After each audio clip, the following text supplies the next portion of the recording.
Oh my, Mr. Elise feels that way about me? Apparently, he isn't aware of your real secret at all.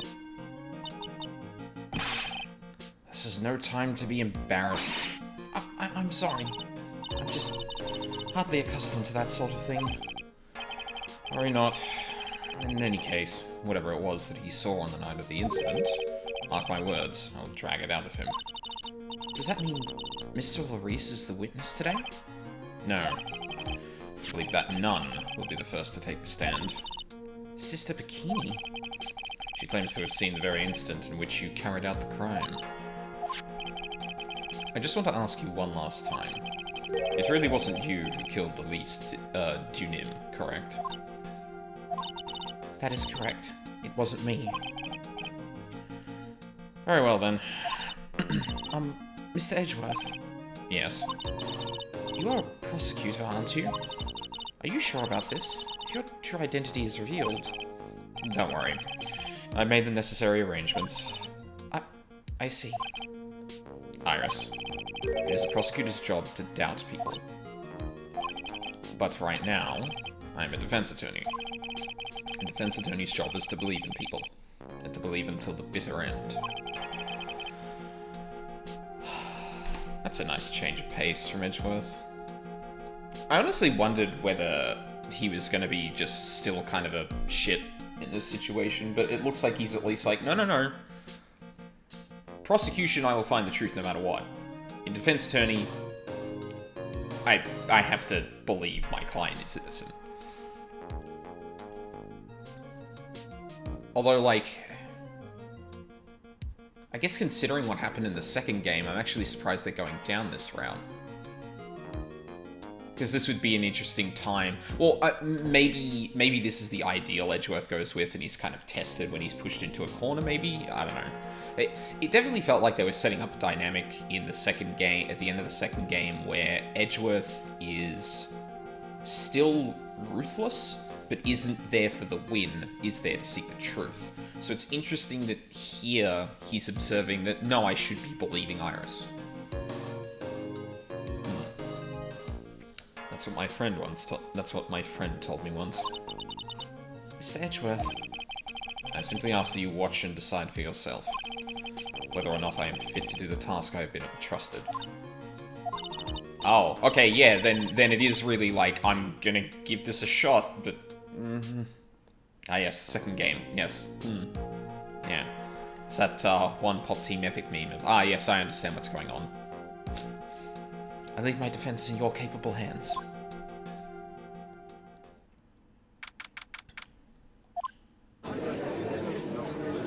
No prosecutor. I'm just gonna give this judge the same voice. I feel... Okay, so this is where there's like a complicated thing going on. I can't really do a good Canadian accent, right? Or at least like one that isn't like horribly exaggerated. So like, and given the way the game is like, hey, do you know this judge is Canadian? Like, it actually wouldn't be out of place. But I now know too many Canadians to do that and not feel like I'm insulting them in some way. So I'm just going to not do that. Every judge has the same voice. Fuck it. Just one of them says a more Canadian, I guess. The court is now in session for the trial of Sister Iris of Hazakura Temple. The defense is ready, Your Honor. The defense does indeed appear to be ready. However, the same cannot be said for the prosecution in this case. Indeed. I'm not sure I like such a blatant waste of this court's time. An empty prosecutor's chair can only mean that the prosecutor has no confidence in their ability to prove their case. It would seem this case is already over before it had a chance to begin.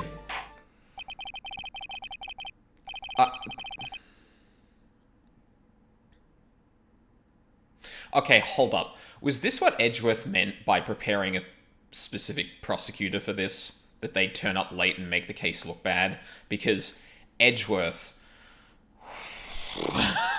It's not how this is meant to work, but... I'm ready to announce my verdict at this time. This court finds the defendant... Objection! Oh! Everyone's back! The prosecution stands ready. And you are? Franziska von Karma, prosecuting prodigy. Prodigy. Von Karma, you say? Perchance you wouldn't be of any relation to the legendary prosecutor Manfred von Karma. Legends are a thing of the past. I am a von Karma, that is all. On a special request, I flew in today for the purpose of prosecuting this case. You did? Then you must be quite a big shot, eh? By the way, Mr. Edgeworth. Yes, Your Honor. I'm certain that I've seen you somewhere before. Or am I just imagining things? You look very much like a prosecutor I met once. I believe you are imagining things, Your Honor. Miss von Karma, do you have anything to say? There's no such weakling as this man among those. Bleh. Oh my god, I haven't done her accent in so long. Among those of the prosecutor's office. There isn't. I'm sure. Once before. Ah! I told you, there is no such weakling. Or weakling. What is that, a whip? I'm not sure I care for such a thing in my courtroom. Bailiff, remove that whip at what? Hold it! I have no objection to the whip. You don't? The prosecution can wield a whip or drink 17 cups of coffee. But there is still only one truth. That is what I stand here to prove today.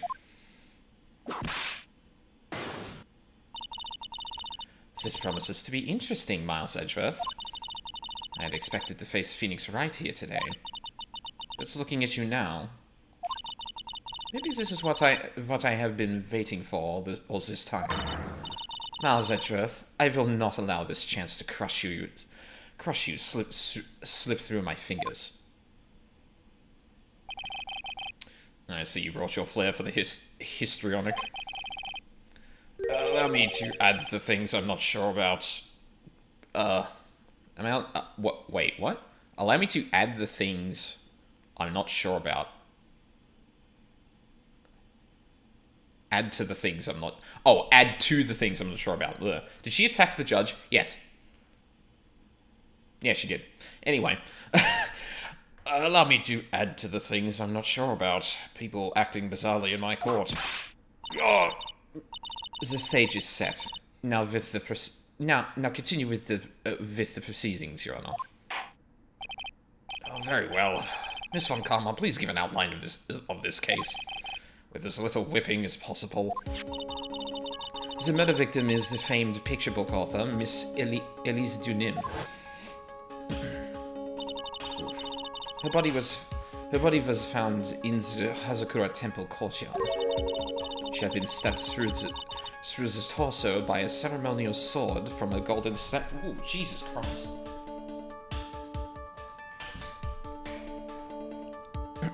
No, not anyway. No, yeah, that's what she does.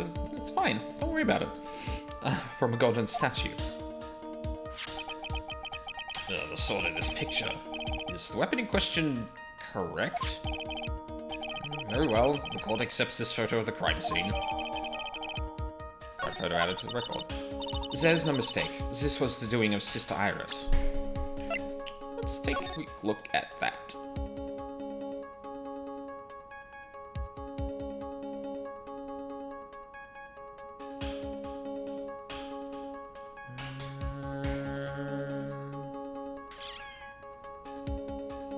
Okay. Nothing really catching my eye.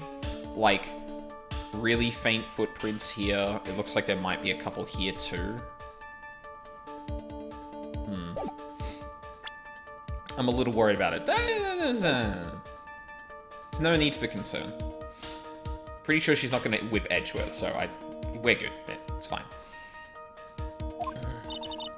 After all, there's a witness to her crime. Oh, very well. Please bring this witness to the stand. And so it begins. My first and last trial as a defense attorney. Think he'd be into it? Edgeworth, no. I don't think he would. Also, witness, state your name and occupation, please. Hold on there. I'm not sure about being not sure if I care for this at all. Is this really gonna be his thing? Like, fucking I'm not sure tongue twisters? Witness, please stand up nice and straight.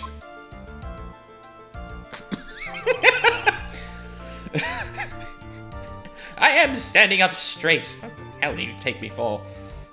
If I recall correctly, there are a few milk crates in the defendant's lobby for our back pain-plagued witness. Bailiff, fetch a crate for this poor lady, please.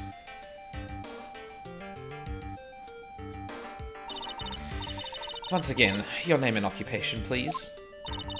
Little old me? Well, I'm the head nun of Hazakura Temple on Eagle Mountain. My name is Bikini. You got it? Bikini. Nice to meet you. Nice to meet everyone. But you don't appear to be wearing a bikini right now. Ah! The courtroom is as a garden of holy judgment. Those with lechery in their hearts should leave this sanctuary at once.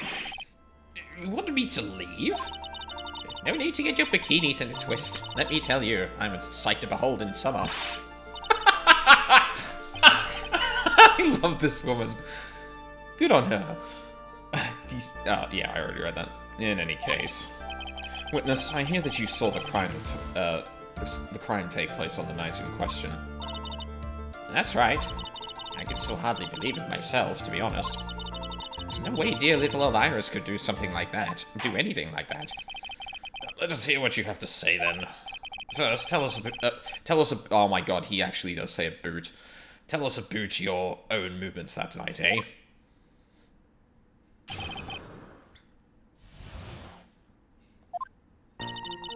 That night I was helping an acolyte with her training in the inner temple, but, well, as you could see, my back likes to act up, violently. So I left Iris to help the acolyte and returned to Hazakura Temple. There's no bath at the inner temple, you see, and I needed a long hot soak. It was after I had finished, just as I was heading back. That's when I saw it. So it was simply coincidence that you found yourself returning to Hazakura Temple. Yes, you could say that. If my back hadn't been in so much pain, I would have stayed at the inner temple. Sounds like a pretty important statement she just made. There's only one problem with this testimony that I can see. And you're not about to fall at the first hurdle now, are you, Miles Edgeworth? Mr. Edgeworth, please begin your cross-examination. Makes you feel better about the accent. People talk that in some of the northern states too. Oh, no, I get it, but it's just like, I can't believe they literally had that. As you can see, so I left Iris to help the acolyte and returned to Hazakura Temple. So, there is something up with this statement. I don't know if we have contradicting evidence. But we know that the bridge was lit on fire at some point. That was at 10:45.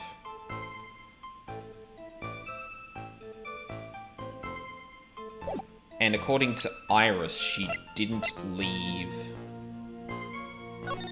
We didn't leave the, yeah. Stay in a room until the murder was discovered. So I could contradict this here. Like, I left Iris to help the acolyte. No, you didn't. Iris said she didn't go there. I'll press and see what happens. You left Iris to help. With what? What do you think? The acolyte's training, of course. It was just past 10 PM, so we were starting to enter the training exercises proper. Wasn't it your place to remain with the disciple? Well, the job is simply to watch over the acolyte so that they don't pass away. Just to confirm this point again, that night, you met Iris in the inner temple, correct? Yes, yes. She's a gentle, honest girl. She's never once failed to follow my directions. Alright, we're gonna start off with that then. She seems like absolutely 100% certain that that's the case, but we have like sworn testimony that that's not the case. Witnesses have to undergo their own trials, I'm afraid. The defendant's fate rests on their powers of observation and memory, after all. Well, don't worry. I'm more than up to the task. I'm a woman of faith, after all. The head honcho of Hazagura Temple. In that case, Miss Honcho, I'd like you to explain something for me. The discrepancy between your testimony and that of the defendant, Iris. She claims that after ringing the lights-out bell, she went back and stayed in her room. Which means she did not go to the inner temple at all. No, she said that? A defendant or a witness? Who is more likely to lie, do you suppose? The defendant is simply lying to cover her back. But that is completely illogical. The murder was committed in the courtyard of Hazakura Temple. Claiming that she went to the inner temple would make for a much better alibi. But that is odd. Whatever the reason, I can't believe that she would lie. She does indeed have honest eyes. All people lie. That is my belief. Why am I the only one being whipped in here? Because you're the only one who hasn't earned Von Karma's respect? I don't know. Anyway, neither the witness nor the defendant have any reason to lie. Which means you must call your memory into question. Dear. You're older than me, and yet you want to play that game, do you?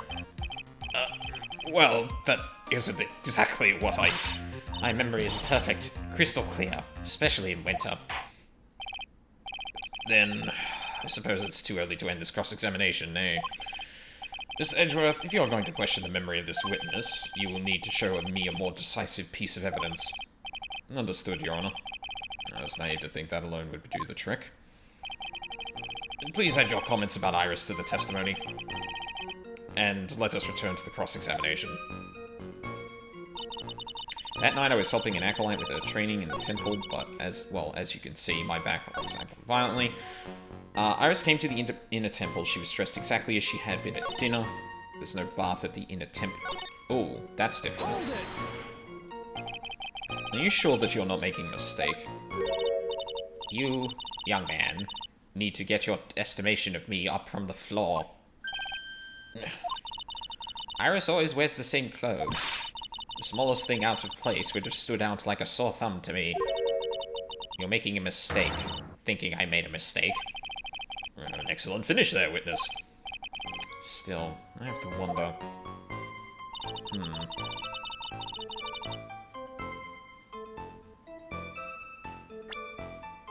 Always wears the exact same thing. No, she wasn't.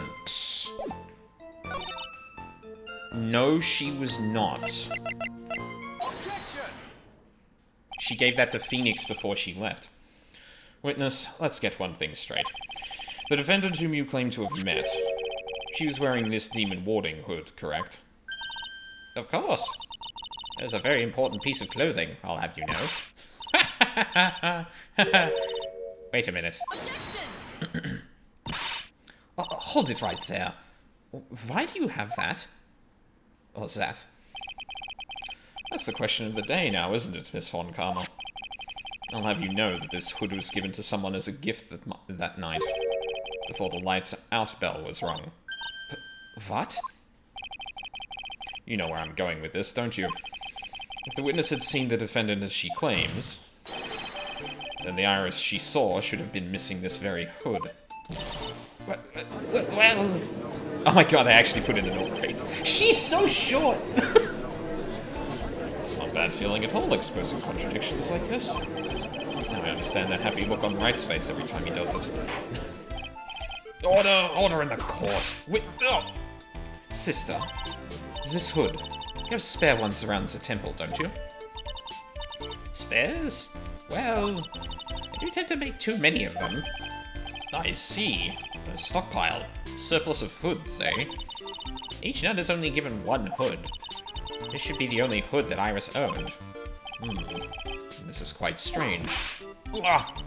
If there was a surplus of hoods, then she could have worn one of those. There is no contradiction here. Sorry to break this to you, Miss Von Karma, but you won't get away that easily. Discrepancies such as this will sow seeds in any human heart. The seeds of doubt. Witness, while I don't wish to call your testimony into doubt, you must give every detail with precision. I'm not sure I'm comfortable going along with this. Sister, you shall continue with your testimony. Tell us what you saw after finishing your bath on your way back to the inner temple. Seeds of doubt are sprouting in the judge's heart. They just need a little more stimulation to bear fruit. Contradictory stimulation.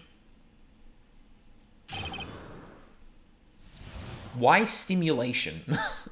Why? I finished my bath around 11, and I thought I should return to the inner temple. And as I was walking back, I heard a noise from the courtyard. I took a look, and Iris was... Oh, Mystic Elise! And with that sword of all things. Mystic Elise was staying in the corner room, which faces out onto the courtyard. The stabbing I saw must have occurred after she was pushed out of her window. That is a contradiction. You saw a truly terrible sight, didn't you? If I was in your place, then it would be much, like Miss Von Karma whipping Mr. Edgeworth in two in court. And me seeing it all from this very chair. Well, something like that. This judge. His imagination is about as vivid and creative as Detective Gumshoe. I would like the fool if... I would look as a fool if I commented on such foolishness. Anyway, this case is mine, Miles Edgeworth. Calling everyone by their full name. Can't you do something about that habit of yours? Real talk, Edgeworth and Von Karma, Miles and Francisca being across the bench from one another is the perfect dynamic to pick apart their characters like that. Where it's just like, Francisca, for the last time, calling everyone by their full name every single time you refer to them is just taking up unnecessary time. We could have solved this case hours ago if you had just stopped obliviating. Fuck, I forget the word that's like over-explaining something. Finished my bath around 11 and thought I should return to the temple, and as I was walking back I heard a noise from the courtyard, took a look and Iris was... Mystic Elise was staying in the room. The stabbing I saw must have occurred after she was pushed out of her window. No. Objection! Impressive logic. That's what I'd like to say, anyway. Oh, please do. My brain is something else, especially in winter. However, I think you are overlooking one thing. Miss Von Karma, would you be so kind as to take another look at the autopsy report? Is this an autopsy report? The victim did fall from a height of 10 feet. However, this fall was after she was killed. Ah, that's right. It says after death right here. The scene the witness claims to have seen is contradictory. If the defendant stabbed and killed the victim there in the courtyard, how did the victim then go on to take a 10-foot fall? Order! Order! The victim was killed and then fell. If that is the case, the victim must have been killed in her room. Don't you agree? That is a logical conclusion. Yes, that's right. The victim must have been stabbed by the defendant in her own room, and she was then thrown out of her own window down into the courtyard below. Are there any signs of a struggle in Miss Dunim's room? I wouldn't know. I didn't personally look into it. Seems like a weird thing not to investigate, honestly, considering we knew she fell, but that's beside the point at this point. She was stabbed with a sword. That would leave a blood stain, wouldn't you agree?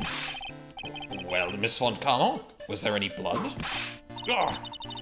No traces of blood were found in the victim's room.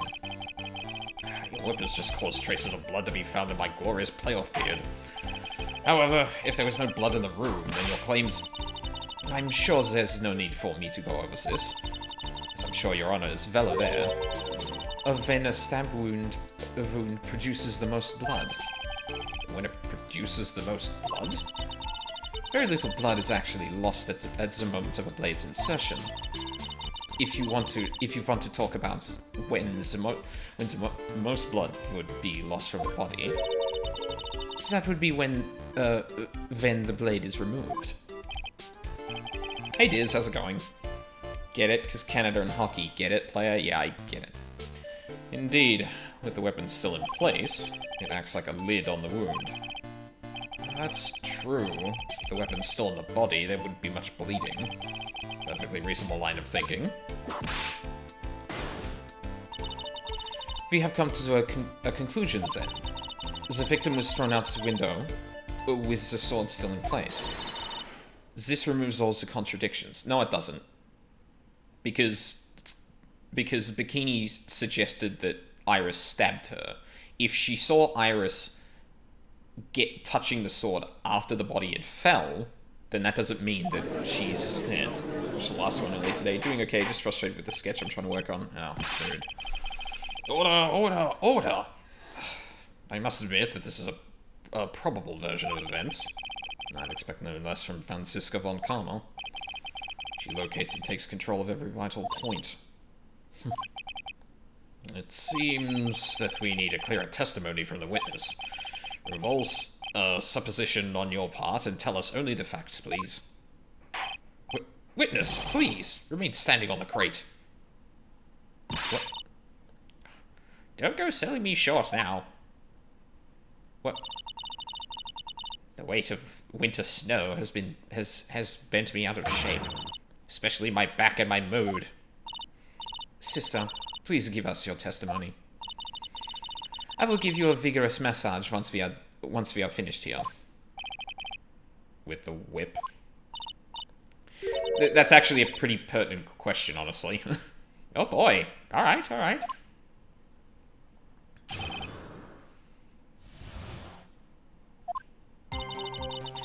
When I looked across at the scene, the sword was already in place. Thinking about it now, I didn't actually see her stabbed Mystic Elise. I've never seen so much blood before. That's when I fainted. You can't blame me, can you? And when I awoke, Mystic Amy was stabbing Mystic Elise through the back.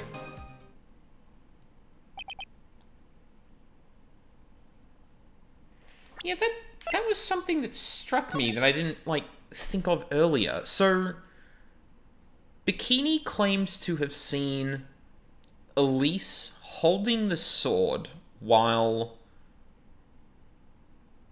it was still... Iris holding the sword while it was still in Elise's body.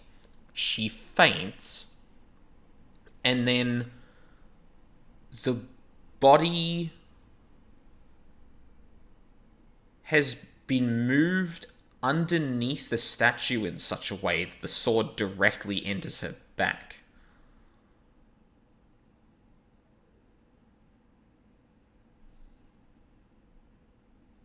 Among all not main characters in the series, I really like Bikini's design and animation poses for some reason. Yeah, she's a delight. Wasn't Bikini the one who told Ride to go to the police? Go call the police? Yes, she was.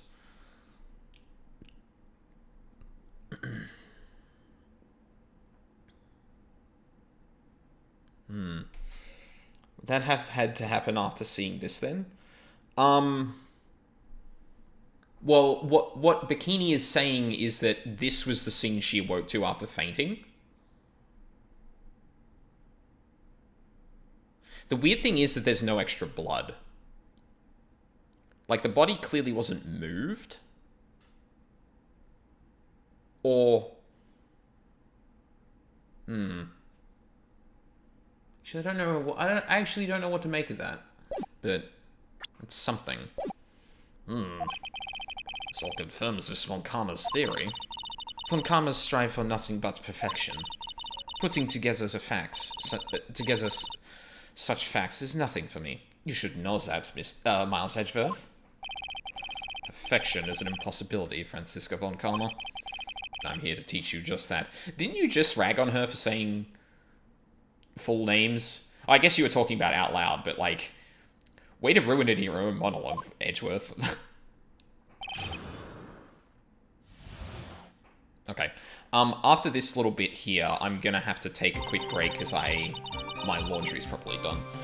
When I looked across at the scene, the sword was already in place. Thinking about it now, I didn't actually see her stab Mystic Elise.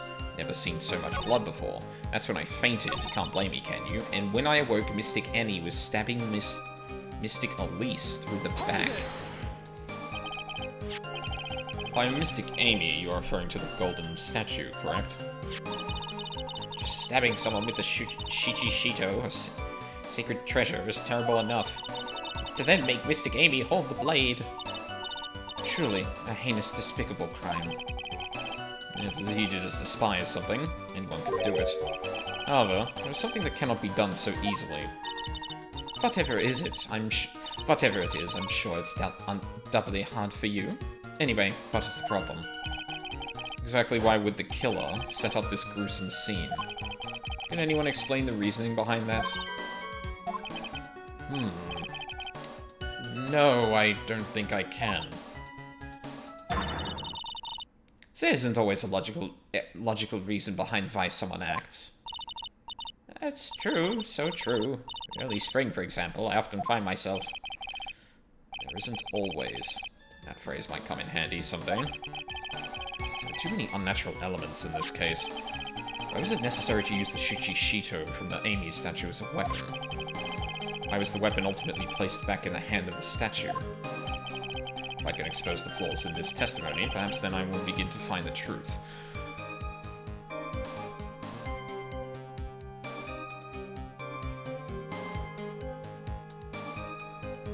I wonder if she was pushed and then fell onto the blade. Because the way it was... I don't remember if we actually ever saw... I don't think we have any, like, evidence of what the statue looked like before all this happened. But we've seen the statue before, and, like, we've seen the statue before, and it holds the Shichido upright. So I could easily believe that someone, like, pushes Elise off, she falls onto the blade, impaling her, and the force knocks the sword out, and Elise onto the ground, right? So someone comes back to see, well, fuck, I mean, it's gonna be really obvious how she died if it's just seen like this, so I'm gonna put it back into the statue, right? It's like a very,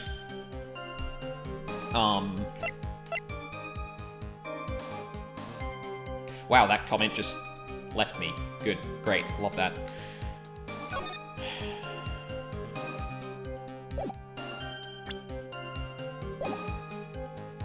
Expose the flaws in this testimony, perhaps then I will begin to find the truth. When I looked across at the scene, the sword was already in place. At that time, was the victim bleeding? Well, I was very shocked to be seeing all this, of course, so I'm not entirely sure. But I don't think I saw any blood. Not then. I'm sure that you didn't. This weapon was acting like a plug, as a plug in the wound. In any case, let's be clear on one very important point. Did you actually see the instant in which the victim was stabbed? Thinking about it now, I didn't actually see it. Yep. Hell, it's already the Allegro version. I guess what happened in the last 40 minutes. Pardon?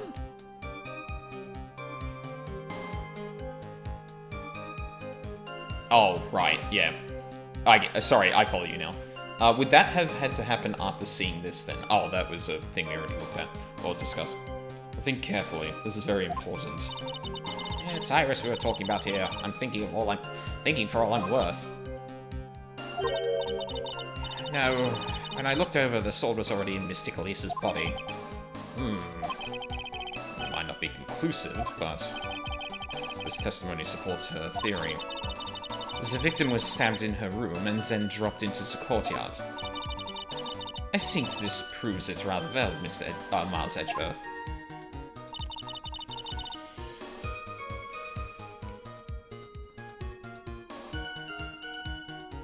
She was stabbed before. I don't know if I believe that. So you're saying that you saw the victim's blood? That's right. Some of it had splattered onto Iris, too. When the defendant was arrested, she was meditating in her room, and her blood-flecked clothing was neatly folded in the corner. What? Her clothes were blood-flecked as well. That seems quite conclusive to me. What should I do? Press this point further? Press further. Going back to your previous statements, you said that you saw little bleeding when the victim was stabbed. But now you say you saw the victim bleeding? Well, I say that what I saw is what I saw.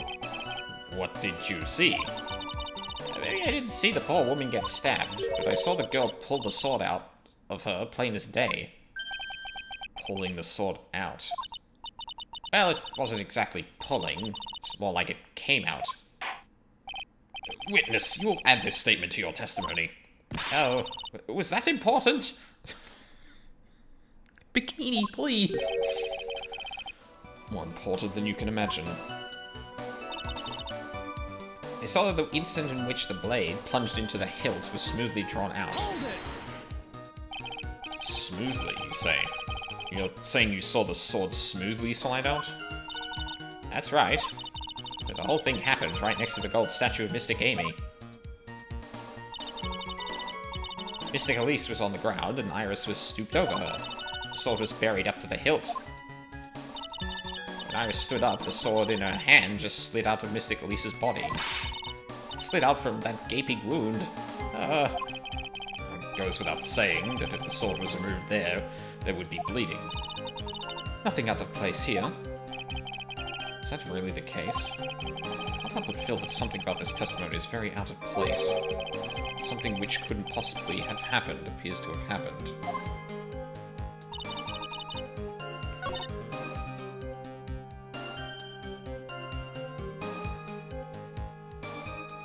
Oh, I guess...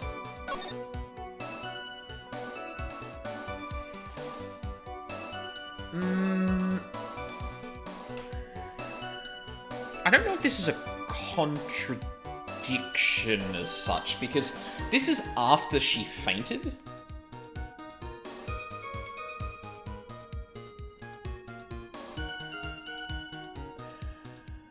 And another really small detail that might not actually matter. You can clearly see that the cloth in her clothes is still intact here, whereas if the... Oh, no, hold on. It was up to the fucking hilt. Yeah, no, that's... If it was up to the fucking hilt, this would be coated in blood. Objection! Sister Bikini, you are a reliable witness. At least I'd like to think so. But there are too many contradictions here. What do you mean? You make it sound as though I'm a liar. But you're a handsome young man, so I'll forgive you. What contradictions are you talking about? In the scene that the witness claims to have seen, the weapon was thrust up to its hilt into the victim. Furthermore, the killer withdrew the weapon smoothly from the body. However, both of these are complete impossibilities. What do you mean? Please explain explain yourself. To start with, do you think it would be possible to stab someone to the hilt with this? No matter how I look at the defendant, she doesn't appear strong enough for that. Doesn't appear? What meaningless dribble. I, too, may appear to be weak and frail, but I can crush men under my heel and make them weep, should I so choose. I believe. The objection stands. I wept a little back there, I must admit. That isn't the only issue here. If this sword was truly stabbed into the body up to the hilt, well, just look at all the branches on it. It certainly wouldn't come out smoothly. Zats. We also have the problem of the amount of bleeding. It's true that when a blade is left in a body, it acts as a plug of sorts. However, when the weapon is shaped like this, it's an entirely different story. Yeah, I guess that's true. Can I wonder aloud? Yeah, sure. Like, you haven't played these games, newest girl, so I don't really mind about that. It's more people that kind of, like, already have an inkling that kind of nudge me in a direction. You already got it with the blade, yeah. Yeah, like, Edgeworth is right. Like, you think of, like... Think of, like, a broadsword that's that thick as opposed to something like this, right? When a broadsword is in something, it completely plugs up every part of it that it could have impaled. Whereas this doesn't have that. Like, at any given... Like, the sword is this wide, but at any given point, there's, like, gaps that wouldn't be filled in with the blade. So, like, there would almost always be bleeding. I guess, like, I looked at it and went, hilt? Not enough blood. However, when the weapon is shaped like this, it's an entirely different story. The wound would be too large for the blade to completely stop the bleeding. That's nothing more than conjecture. In reality, the victim was stabbed with the Shuchishito. Even a weapon of this nature may still sometimes slide smoothly and may still sometimes stop the blood loss. I'm not finished. There is still one more conclusive contradiction. You still got more. This one is simple. If this sword really was thrust in all the way to the hilt, why is there only blood on the tip of it? If this witness is telling the truth, then there should be blood along the entire length of the sword. No! Order! Bravo, Myers Edgeworth. Raising this many contradictions from a single piece of evidence.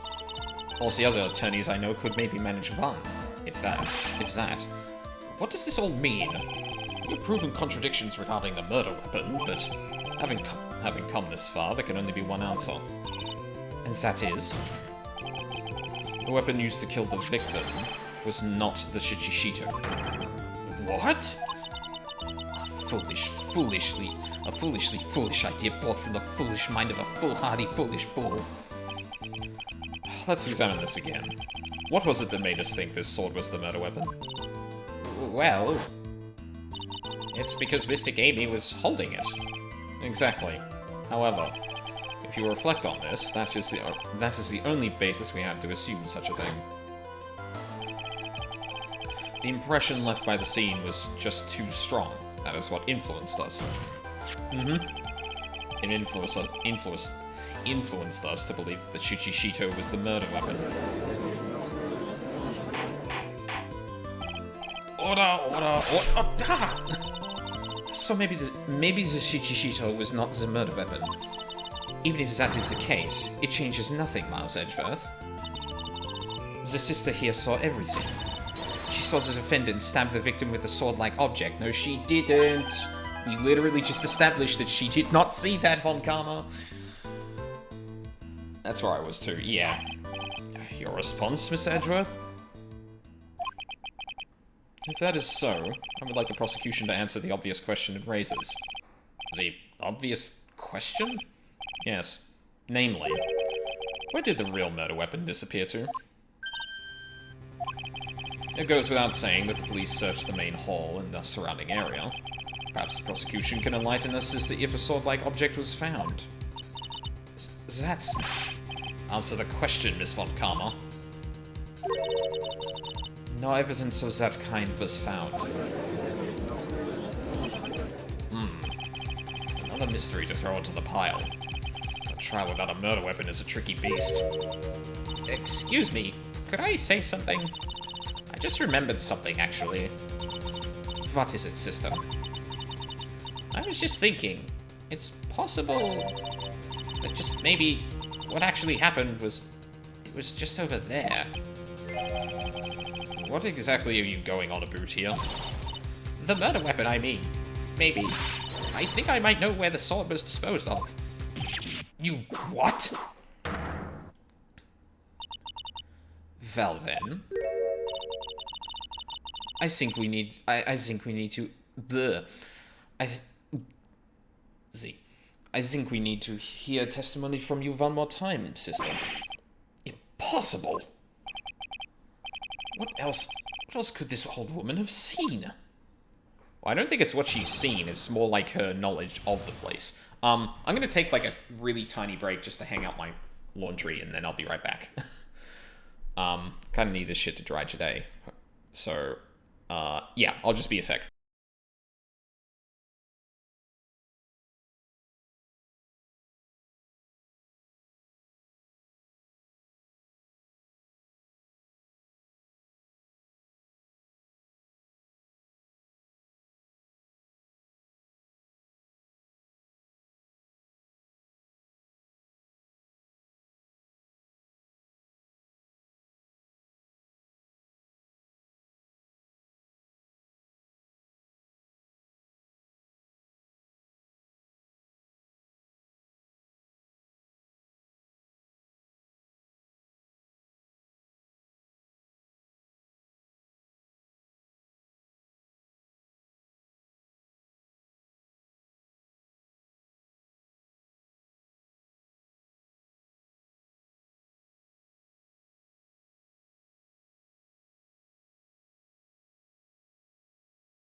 Alright, I'm back.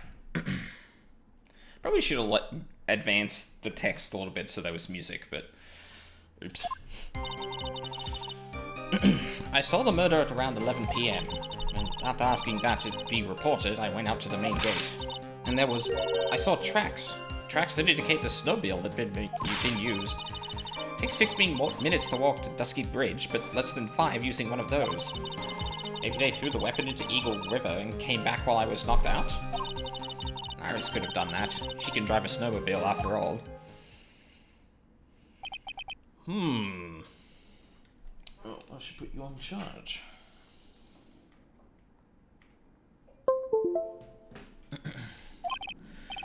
Witness, please tell us everything you know right away next time. Well, I'm not in the best of shape, but with my back and my age, you know. Quite. There were indeed snowmobile tracks in front of the main gate. Here is a photograph.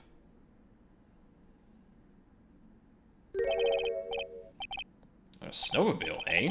I see. Well, it certainly is an interesting theory. The tracks begin in front of Hazakura Temple and run all the way to Dusky Bridge. Has that solved your pesky little problem yet? The Eagle River's current is quite swift, meaning that it doesn't freeze over in winter, making it a perfect place to dispose of the murder weapon. Did you really go to the river to dispose of the murder weapon? Mr. Edgeworth, your cross-examination, please.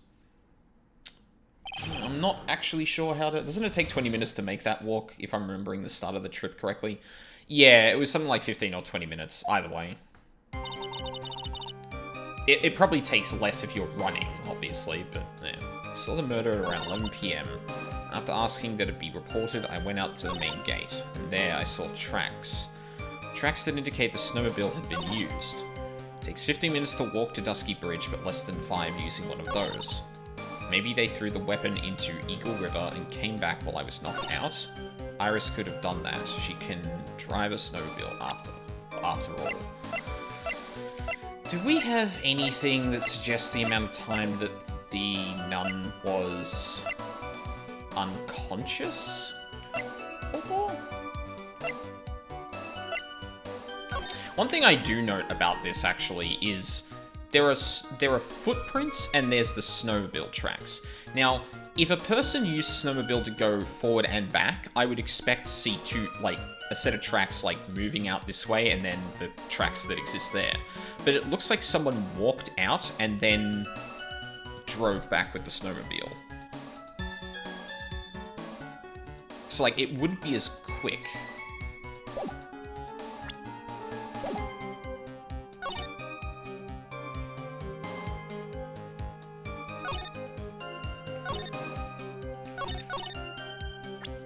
Give it a shot.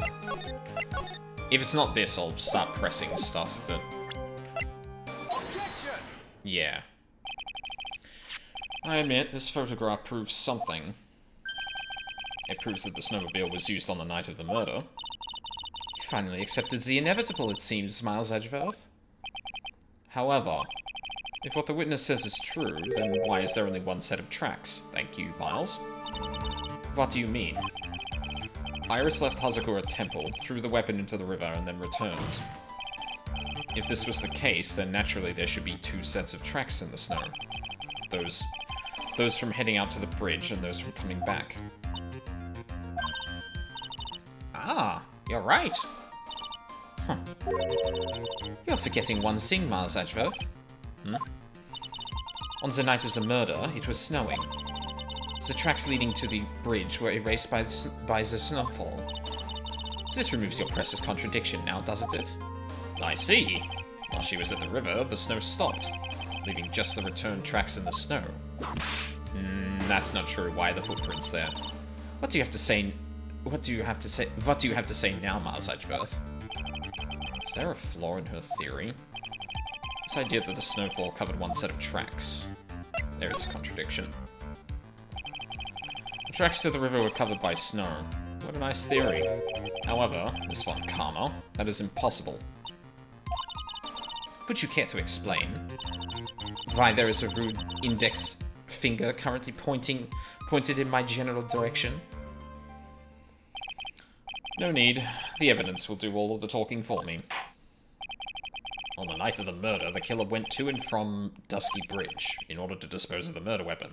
The outgoing tracks were erased by snow, also claims Miss Von Karma. Mr. Edgeworth, present your evidence to the contrary, eh? Evidence that the outgoing tracks were not covered by... Oh, actually, we have another thing that could be... Yeah, it's this, actually. Screw the photo, like... Yeah, I can't prove for sure that they weren't covered up by snow just with the footprints that are there. Like, no, we're looking for snow prints. Snow prints aren't there, therefore snow. We don't know when the footprints are there because we haven't examined that yet. However... Witness, please tell us again what time it was when you witnessed the crime. Like I said, it was around 11. And of course, this means that the weapon was thrown away after that time, correct? On that note, please take a look at this data. It is the weather report for Eagle Mountain on the night of the murder. The weather report? Snow started to fall at 7 PM, but it stopped at around 10:50. Therefore, when the sister witnessed the crime at 11 PM, the snow had already stopped falling. It is impossible for any tracks made after that time to have been covered up. Ah! I think I'm going to start calling the AMAB anatomy a rude index finger. Wow. Order! Very well, then. Looks like Miss Von Karma's claim has been snowed in. Whoa! It's too soon to be closing this trial due to snow. I'm so glad Francisca's back. Miles Edgeworth, how pathetic of you to rely on the weather of all things. You literally rely... Answer me this, then. When is the weather report ever correct? No, you've got it all wrong. This isn't a forecast, this is actual data. Gah! Forecast data, all weather reports have some inaccuracies. It's a literal report of what happened. It may still have been snowing in the vicinity well past 11 PM. I guess that is technically correct. Like, who's to say that on one side of the mountain it was snowing and on the other it wasn't, right? Like, just because it was not snowing in one position doesn't mean it was not snowing anywhere on the mountain. That's actually reasonably fair. What? How did she pull that off? It had stopped snowing at Hasakura Temple when the murder took place. We need to provide conclusive evidence of this. I've come this far. There's no turning back now. Very well. I, too, cannot allow any doubt to remain concerning this testimony. Huh. You can't back down, can you? Such a perfectionist, Miles Edgeworth. Very well then, Mr. Edgeworth. Where is your evidence that it had already stopped snowing when the victim was killed? That'll do it.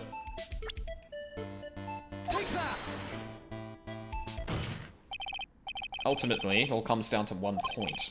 That being, whether or not it was snowing in that courtyard when the victim was stabbed. That's right, but proving that is incredibly easy. If we want to know whether it was snowing or not, this photo will tell us everything. Of course, I'm referring to the photo of the crime scene. As you can see, everything is covered with snow, with just one exception, and that is the victim herself, Miss Elise Dunim. Why is there no snow on top of her? The answer is simple. It had stopped snowing when she was killed. That's why. Gah. In other words, if the killer really did go to the Eagle River to dispose of the murder weapon, then in this photograph there should be two sets of tracks. Ah!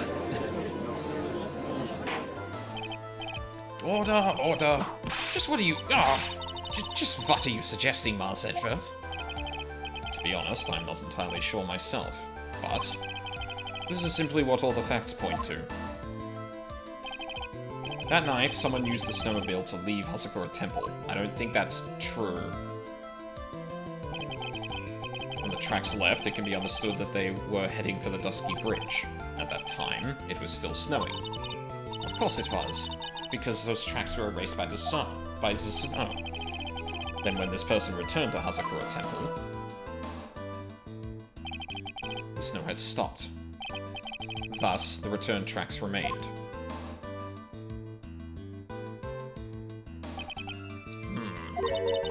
Can I say something? This all sounds a bit fishy to me. What does, sister? There is only one key for the snowmobile. Furthermore, on the night in question, we know that the defendant had it. The key was found in her room after the murder. Which can only mean that night, Iris used the snowmobile to go to the inner temple. But Iris said that she never went there. I should probably press on this point some more when I get the chance. The snowmobile can't cross the suspension bridge, so she must have left it on the Hazakura side of the bridge and crossed on foot. Well, that sounds right. But what's odd is, when I left Iris and returned to Hazakura Temple, I didn't see anything near Dusky Bridge. You must have just failed to see it, sister. Maybe, but when I made it back to Hazakura Temple, it was there, by the main gate. The snowmobile, I mean. I know what I saw. It was covered in snow, too. But that isn't possible. Order in the court. What does this all mean? So then what was the snowmobile used for? It wasn't taken by the defendant when she went to the inner temple. If it had been, then the witness couldn't possibly have seen it by the gate. Furthermore, it wasn't used by the killer to dispose of the murder weapon. If that was the case, there should be 2 sets of tracks in this photo. All we know is this. After it stopped snowing, someone used the snowmobile to return to Hazakura Temple. Never thought a simple snowmobile could cause so much trouble. I think we've learned all we can from this witness. Yes, I've nothing more to add. I've told you everything that I know. But then, that still leaves us with the same problem. If only there was someone, a witness who could testify to have seen the snowmobile. A witness, huh? Was there no one out walking perhaps near Dusky Bridge on that night? I don't think that's likely. It was cold enough to freeze your ears off. Only an idiot would go out wandering in that.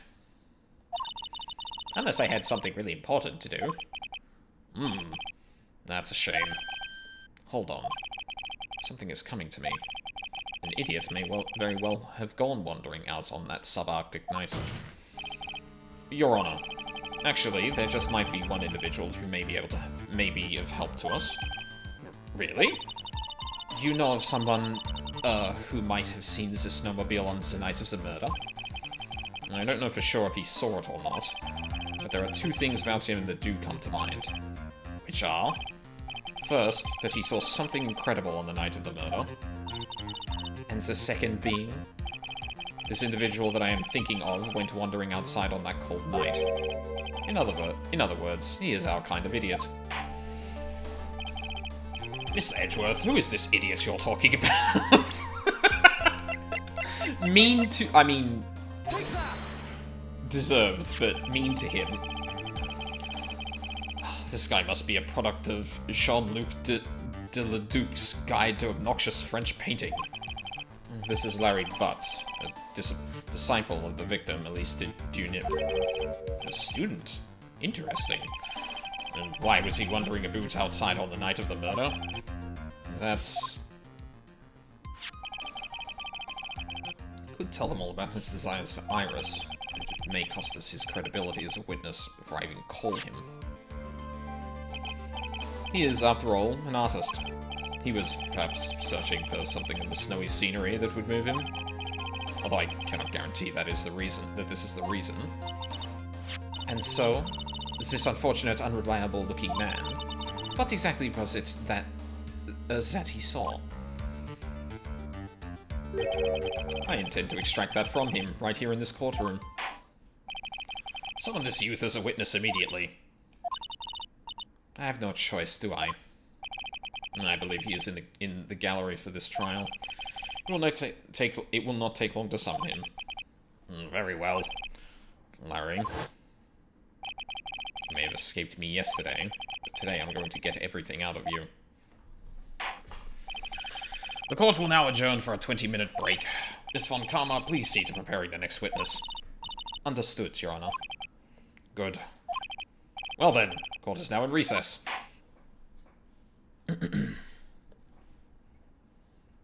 Damn. Blazed through that.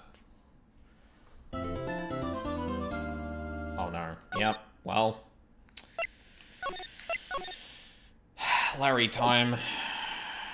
Oh boy. At his worst, in this case, unfortunately. Excuse me, Mr. Edgeworth. I'm not really sure what to say. Iris, we only have 20 minutes. There are 2 things which I need to ask you before we reconvene. Alright, I'll help you any way I can. First, about that night. You really didn't go to the Inner Temple, correct? The last witness claims to have met and talked with you in the training hall. Either you or Sister Bikini is lying. Well, that's not true. If the last case has taught us, or sorry, not the last case, the case before that has taught us anything, 2 people can see different things. 2 people can claim different events happened, and they both happen. It's just that there is an underlying assumption that,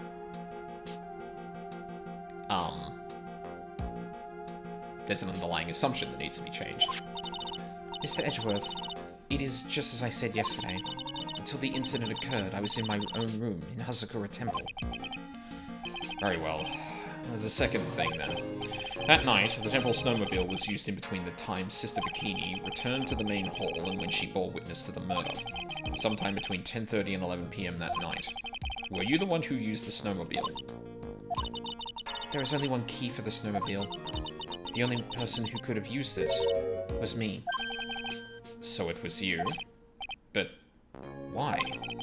What made you go out to Dusky Bridge? I'm sorry, Mr. Edgeworth.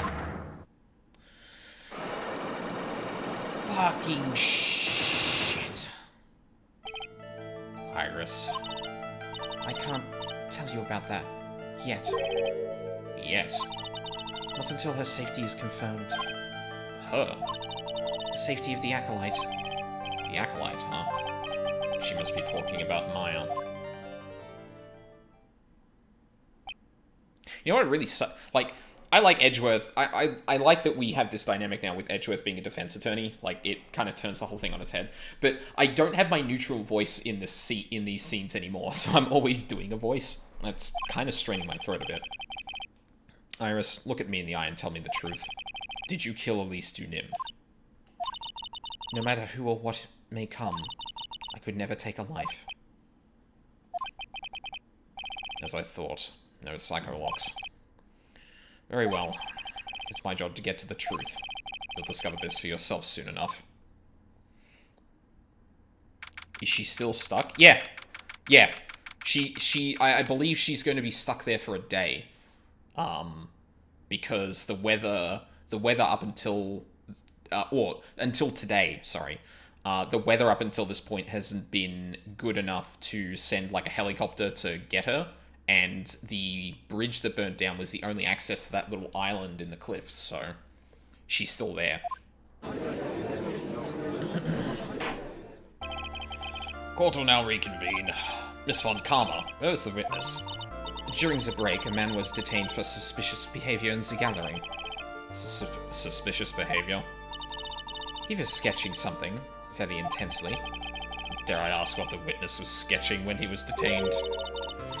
He drew a terrifying woman, armed with a demonic face and a vicious whip. I can only presume that was intentional. You was to... Anyway, it's time to drag this pathetic excuse for an artist before the court. Laurice Dunim, I hope you're ready. Get in here. It seems that whip is going to see plenty more use today. Yeah, like we hadn't overdone it in the last game. It's like, literally the only problem I have with Francisca as a character and how she's used in the game is how many fucking times that whip gets overused. Like, I get it when, like, Francisca is clearly, like, frustrated and stuff like that, but there are moments in the second game where there is literally seconds of that whip sound playing over and over again. And it gets a bit much. Shit, Larry's the perfect witness under Francisca's prosecution. I don't know about that. Oh, well, yeah. Sorry, under Francisca's prosecution. Sorry, I should have read that. You tried to run away from the bailiff who was trying to hand you your subpoena, correct? Look, I'm nothing but a fledgling artist training out in the mountains. I'm only down here in the city because I ran out of green paint. Well, to use the technical term for the color, viridian. Larry, this isn't an art store now, is it? I know, I graduated junior high, okay? Look, art is all about working in the fields, isn't it? Working in the fields? I presume he wanted to say field work. I hope. That's it. Thanks, buddy. It's kind of sad that I was able to understand his mangled train wreck of a sentence. I just happened to stop in here and found a wonderful new model. So see, I've got nothing to do with this trial, at all. I expect all of your faces to be red when you realize this mistake. Bright red. Or to use the technical term, Crimson Lake. Ow!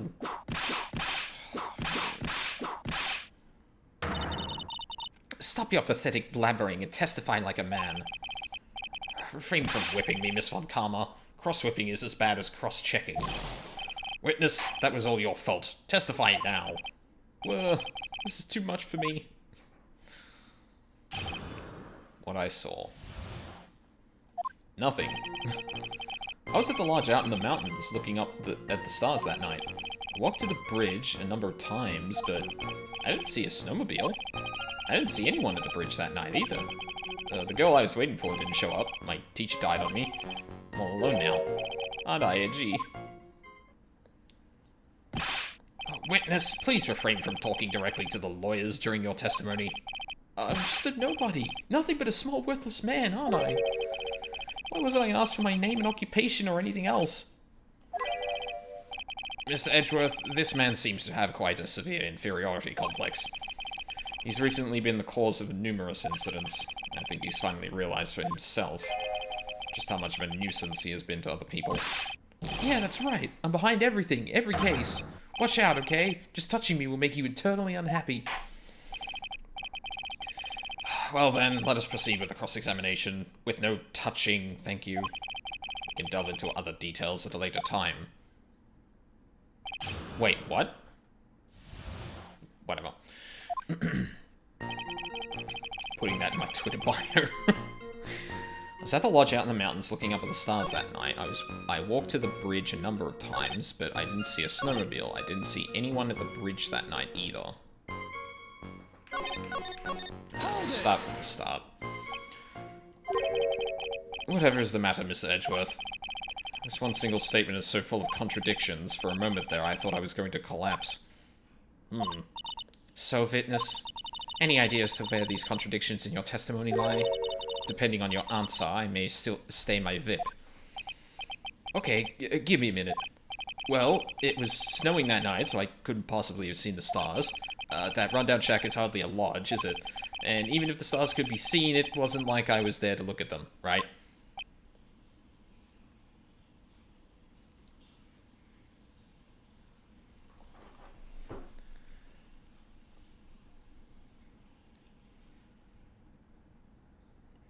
I can't decide if it's worse that he didn't think of that before he said it, or if he knew and still said it.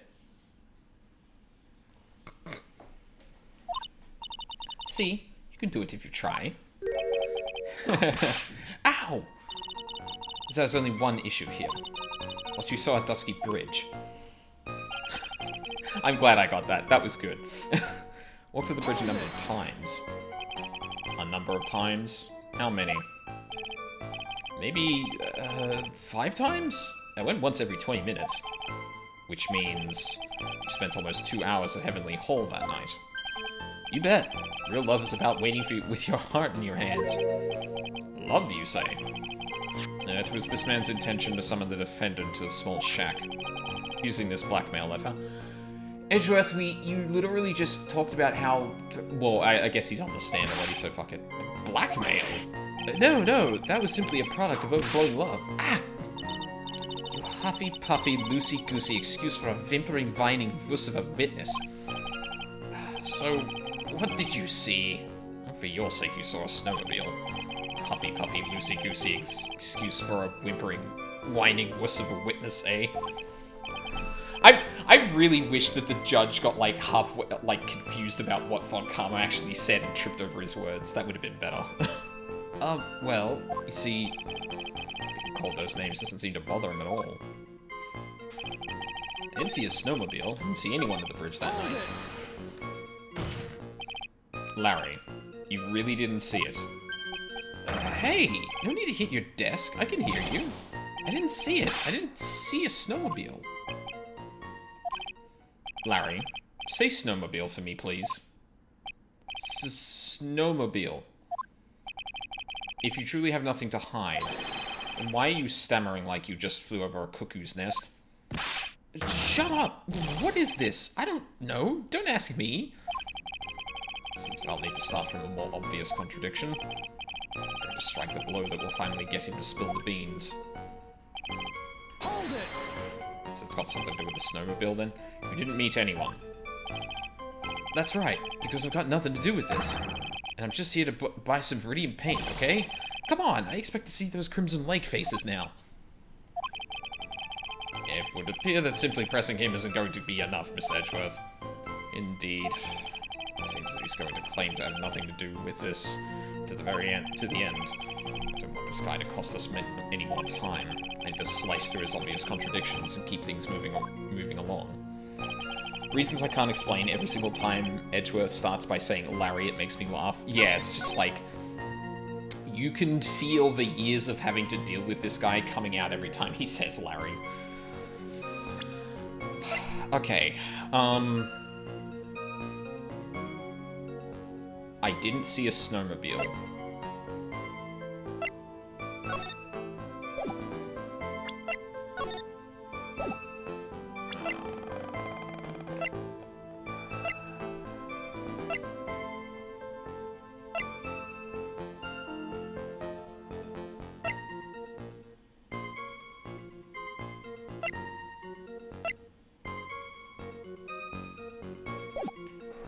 Press this again? You really didn't see it. Hey, no need to hit your desk. I can hear you. I didn't see it. I didn't see a snowmobile. Larry, say snowmobile for me, please. Snowmobile. If you truly have nothing to hide, then why are you stammering like you just flew over a cuckoo's nest? Also, yikes, Edgeworth. Maybe let's not. Shut up. What is this? I don't know. Don't ask me. Seems I'll need to start from a more obvious contradiction. Strike the blow that will finally get him to spill the beans. So it's definitely that statement, right?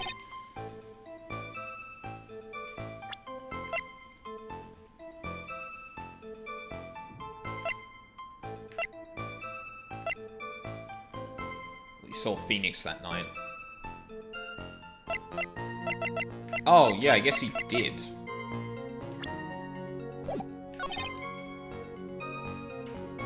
Yeah, no, what the fuck, Larry? You fucking saw Phoenix. Objection! Larry Butts, I can understand why you might want to throw your old life away. You're pretty pathetic, and you cause all sorts of trouble. It's rude, but true. I'm sorry. But, having realized just how much of a nuisance you have been, that could be considered a step in the right direction. Edgy, are you trying to console me? Certainly doesn't sound that way to me. However, I cannot forgive you for simply turning away from the incidents you create. Well, you're totally pinning this on me. Now then, let's talk about the night of the murder. Sister Bikini, after seeing the murder take place, asked Phoenix Wright to report it. Thus, he headed for the public phone by the bridge. There, he happened to cross a certain nefarious individual. You, Larry Butts. That's right, me in the flesh. Listen carefully, witness. Doesn't matter if you change your name. As long as you remain pretty pathetic, you will continue to cause these incidents. That reality will not change. But what do you want me to do then? Larry, what you need to change is your inner self. But for now, what you saw that night, testifying truthfully about this one issue, is all I need from you. Edgy, I think I've finally woken up. Well, I guess I could stop by I could still be sleeping. But anyway, I'll do it. I'll testify. Well, I'm not sure this'll go especially well. I'll ask again then, witness. What did you see on the night of the murder? What I saw, part 2, yeah. Oh boy. Went to the shack at around 9, so it could have been around about 10:30 p.m. I was lying on my bedding when a white flash almost blinded me. I looked out the window and Dusky Bridge was on fire. There was still some thunder, but I went right away to check it out. That's when I ran into Nick. You certainly saw quite a lot, didn't you? So, what happened to the bridge after it caught on fire? It was like me after a 3-day stint chasing a girl. Totally burnt out. Like, almost totally gone. I mean, trying to cross the bridge remains was what caused Nick to fall. What did you say? Oh, don't worry. It's nothing life-threatening. He just caught a cold. I never know with that man if he should be called lucky or unlucky. Now, Mr. Edgeworth, please commence your cross-examination.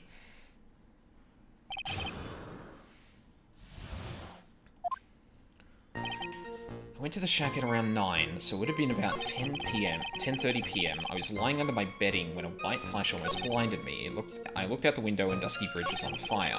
There was still some thunder, but I went right away to check it out. That's when I ran into Nick. Is that consistent with the weather report?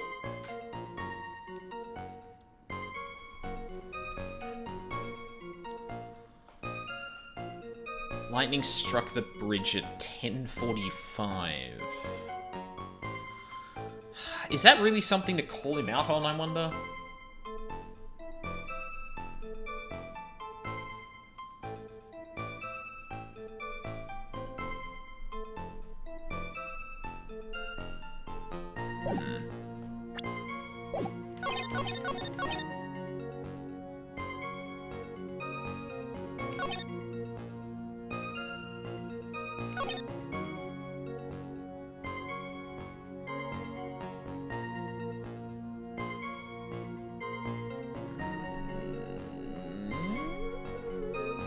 Yeah, like, it's approximate. I don't know if I expect Larry to really, like, know that or not.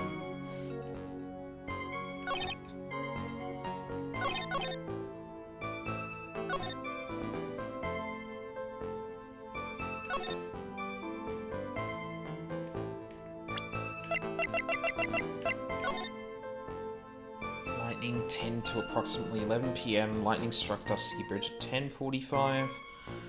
30 minutes passed between the fire starting and going out, so the bridge was on fire until 11:15. Okay. I guess I'll start pressing. What did you do out there in the cold for an hour and a half? Well, if you really must know, I was busy being excited, I guess. Excited? Dare I even ask? I set the meeting time as 10 p.m., right?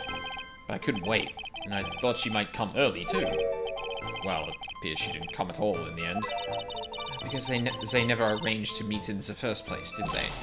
Shut up! Don't go picking my fond memories apart! Anyway, I was getting a little worried. Thought maybe Iris had lost her way. So every 20 minutes or so I went out to the bridge. But I didn't see anything particularly suspicious. I didn't have anything else to do, so I went back to the shack to wait for her. I was lying under my bedding when a light flash almost blinded me. This light was, of course, lightning. Like, kapow! Like a slap from Naomi, honestly. A big bada boom. Ah! Or a little like that. Like that. Oh, that's more like a punch from Miranda. Ah!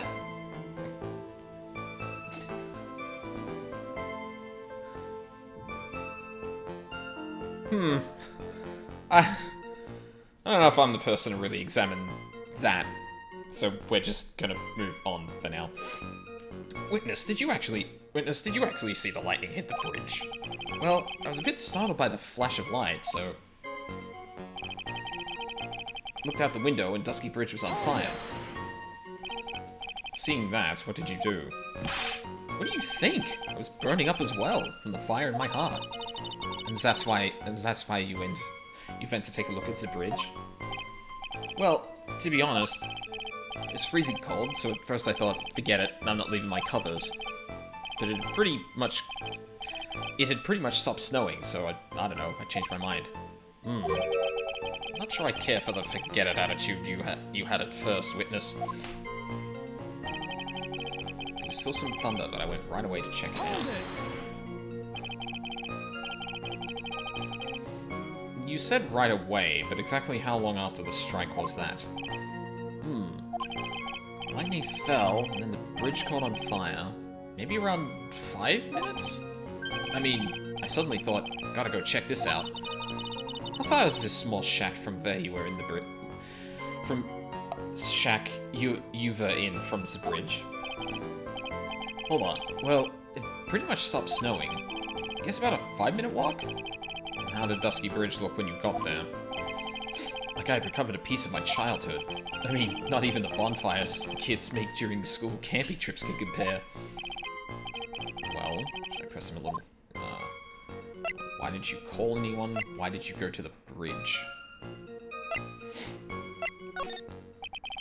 So you suddenly thought to check out the bridge. Does this mean that you initially had no intention of doing so? Well, yeah, I guess it does. It was really cold. I didn't really want to go out there.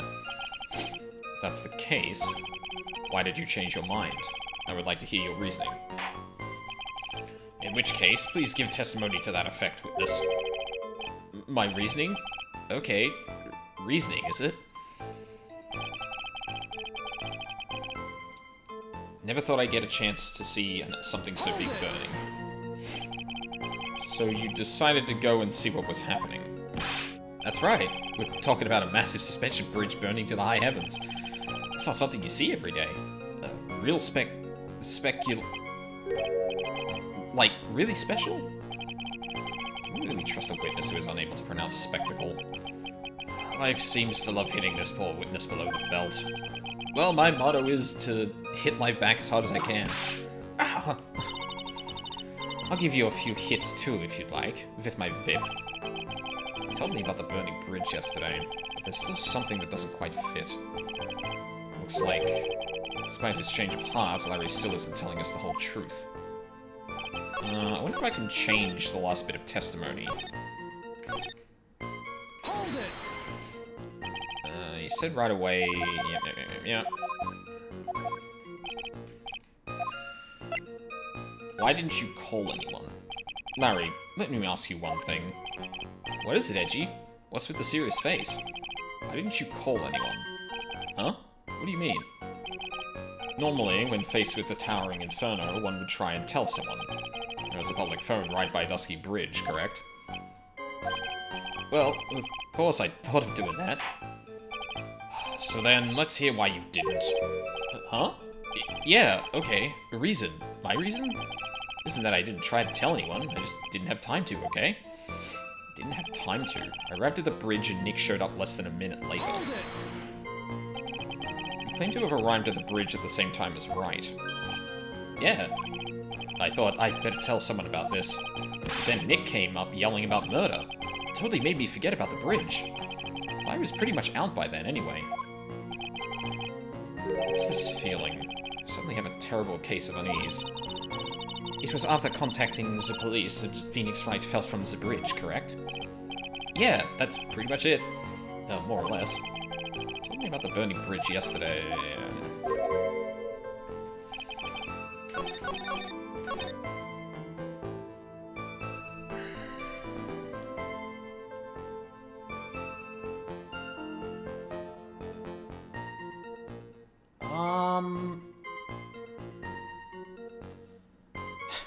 You didn't have to say with my whip, we know. Yeah. No. Francisca in this specific case would just would give Larry the special and walk up to him and punch him in the face.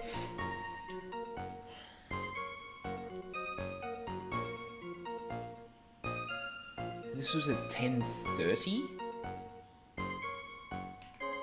Something about the timeline of events here that's probably wrong, but I'm trying to, like, piece it back together. So... Larry claims to have seen the lightning at around 10:30 and the bridge on fire. He runs up to the bridge within 5 minutes and encounters Phoenix immediately.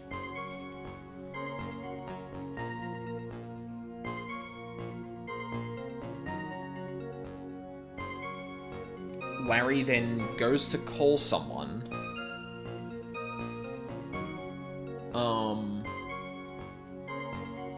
And Phoenix tries to cross the bridge.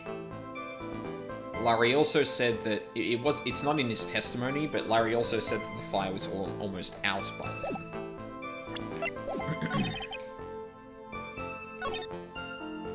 Out the window and this bridge was on fire. I wonder what happens if I press this and say I don't care.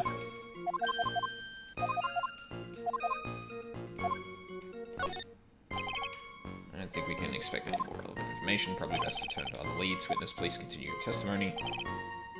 Okay, no, that's there now. He said the fire was pretty much out when Phoenix got there. Yeah, well, that's what I said, but the problem is it's not part of his testimony. It's definitely got something to do with the timeline here. So, at about 10:30, he sees the lightning and the bridge starts burning.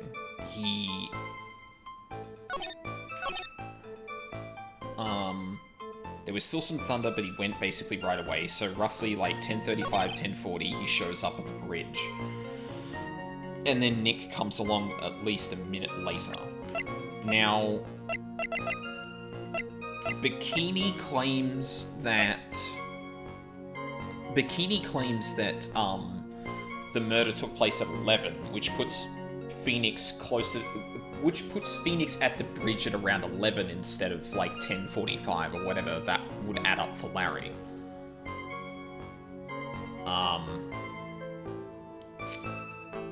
Yeah, like something about the timeline here is off. And I'm pretty sure it's the amount of time it took Larry to get to the bridge.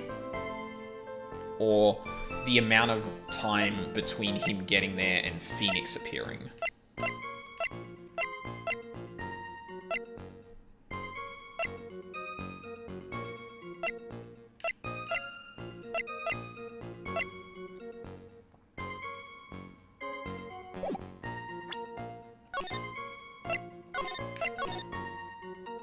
Press this again. Hold it. Claim to have arrived at the bridge at the same time as Wright. Yeah, I thought I'd better tell someone about this, but then Nick came up yelling about murder. Totally made me forget about the bridge. The fire was pretty much out by then anyway. What's this feeling? I suddenly have a terrible case of unease. So I have to contact the thing that's right. Yep, that's pretty much it. I could just throw the weather report at him that lists the amount of time. Yeah, no, actually, no. No, I think I am going to go with the weather report. I think that makes the most sense here. Even though it's like...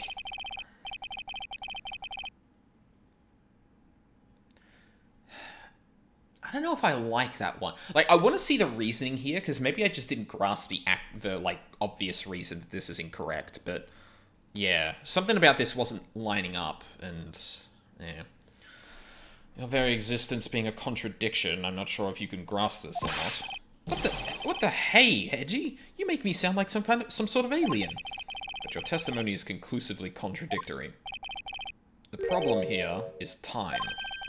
I've never been the best timekeeper, you know, clearly. 3 minutes after Billy leaves on foot, you follow him on your bicycle. How long does it take for you to catch up with him? Terrible at those. This is much more simple. You saw the lightning strike Dusky Bridge, and immediately went to see what had happened. Is this correct? Yeah. Well, I wasted about 5 minutes first, but more or less. I have the weather data from the night of the murder here. According to this, the lightning fell at 10:45 p.m. You say it takes less than 5 minutes from the shack to Dusky Bridge, meaning you probably got there at around 11 p.m. That all sounds about right, I guess. And then Nick showed up and did his falling act. That is impossible. What do you mean? 11 p.m. is when the murder occurred in Hasakura Temple. Thus, Wright was still there in the courtyard. There was no way that Larry could have encountered him at the Dusky Bridge at that time. Okay, yeah, that's fair. It was a lot simpler than I was giving it credit for. Because I was thinking about the time it took for the fire to go out, not when Phoenix sort of well, I guess, like, I touched on that, but I didn't, like, go... I don't know. This is like using two pieces of information we already have that isn't in the evidence, but using a piece of evidence to bring those together? And that's it's a lot more loose than this game usually does with this kind of thing, which is interesting.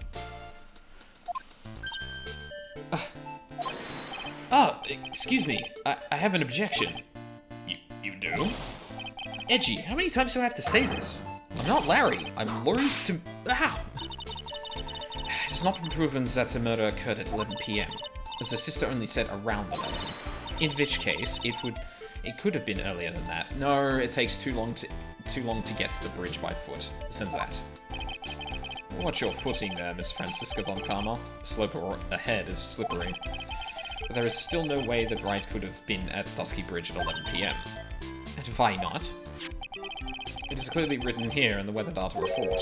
It took around 30 minutes for the bridge to burn out. Therefore, the bridge must have been burning until at least 11:15 p.m. Which means what exactly? Well, that was the thing I actually touched on, which... Okay, that's part of the reason this is contradictory. Wright did not see the bridge while it was being consumed by the flames that night. In fact, he did not arrive on the scene until the flames had died down. Larry, you arrived at the bridge at 11 p.m. Wright did not make it there until at least 11:15.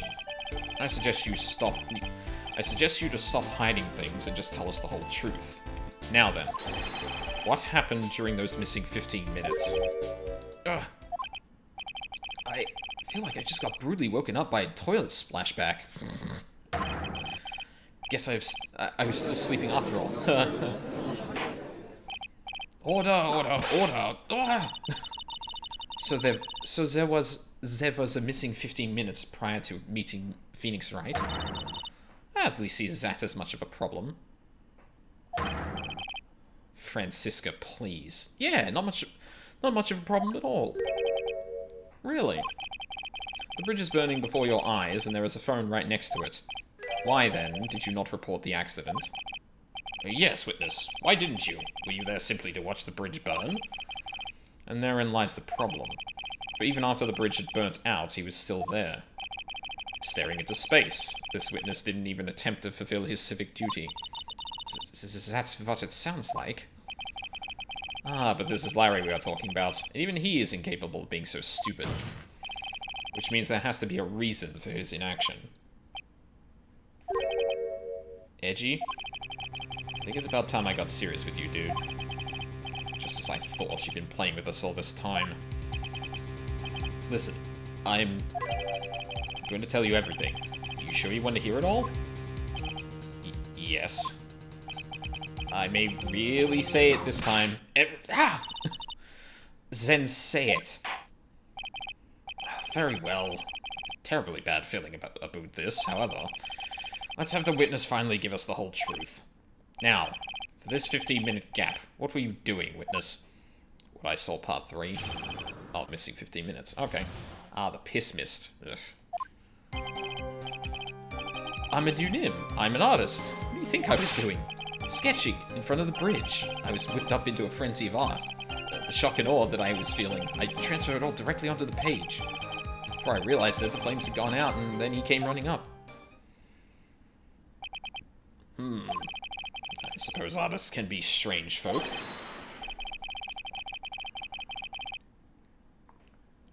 That's right. I'm willing to sacrifice everything in order to draw the perfect sketch. Including the truth from the sound of it. Mr. Edgeworth, does this remove the last of your doubts? Not at all, Your Honor. One very large doubt still remains. And what would that be? This is a surprisingly believable story, especially considering the source. So why did he think he needed to hide it from us until now? I intend to drag the reason out of him. Ha ha ha. You'll regret this, Edgy. I have this strange mixture of pity and fear for him saying that. Because it's either like he's an idiot and he didn't realize that, or he actually knows something and is trying to be really smart about this for once, and Edgeworth is going to drag the truth out of him and is going to fuck him over. Hold it! Hello, Larry. My name is Laurice, get it right. Mistakes like that are what keep you from being popular with the ladies like I am. We've been over this, Larry, he's gay. Just who exactly are you? I'm Laurice Dunim, Duke's Nim, because I don't believe that Larry would not pronounce the X. Apprentice extraordinaire. That's what he calls himself in any case. Then you are an artist? Of course, I'm an artist, the real thing. Or bi, I don't know. He has a boyfriend, shut up. Yet again, that's what he calls himself. Names mean nothing. There's only one issue I care to discuss. What were you doing? That's a very big issue indeed. Nice. Well, I mean, everyone ships Edgeworth and Phoenix, so... yeah. Sketching in front of the bridge. I was whipped up into a frenzy. Sketching. The burning bridge. The burning bridge and everything that came with it. What? Came with it? You want to hear this from my lips, do you, Veggie? You'll regret this. That sketch of mine is... Gah! Enough. Just take that ridiculous sketch of yours out already, Fitness. What are you talking about? I don't know what you mean. That does indeed appear to be the fastest solution. I'll leave it to you, Mr. Edgeworth. What should I do? I have a terrible feeling that the instant this sketch is revealed, the entire world may be changed by what is depicted there. We're going for it. This is either going to be a gigantic fucking joke or, like, something that makes or breaks the case. Ah yes, friends to rivals to lovers. I'm familiar with the ship trope. Larry, I wonder if you could show us your sketch, please. Well, well. Even I couldn't have imagined it'd turn out like this. Imagine what? Well, the Reese 2 Nims debut would take place here, today, like this. Ouch! Show it, now. Okay, but steel yourselves.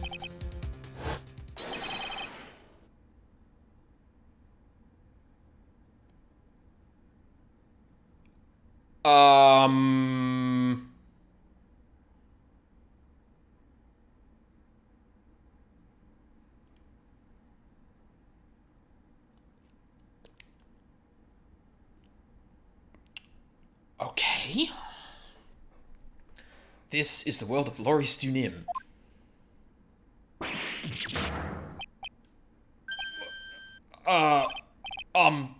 Well, so this is Dusky Bridge, correct? Quite a large bridge, isn't it? Your response, Miss Von Karma? Yes, well, it's a better drawing than I expected. Isn't it? Isn't it? I struggled to reproduce those flames. I really did. Yeah, actually, as an aside, this is not bad painting. This is not bad. Larry might have actually found his calling. If he wasn't, like, aiding and abetting a fucking murder at this point. Like, fuck, Jesus. Yes, I'm sure you did.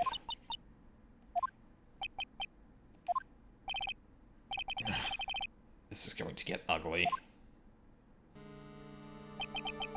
No one has the courage to bring it up, it seems. This mysterious flying object. Larry. What? The burning bridge is fine. But what is that unfortunate looking figure? Oh, you spotted that. I thought you might. However much I might want to ignore it, I can't. It's Iris, of course.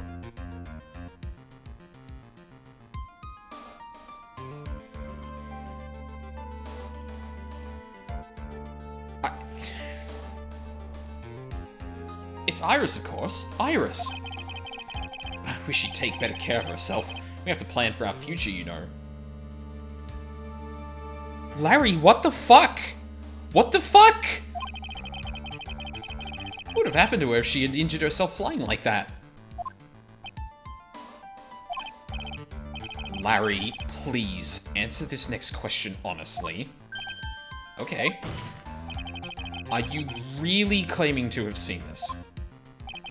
Are you claiming to have seen the silhouette of the defendant flying over a bridge that was engulfed in flames? Yep, that's what I saw. That's why I drew it. I'm an artist. A real artist. You... Hi? The girl. She's really high up in this picture.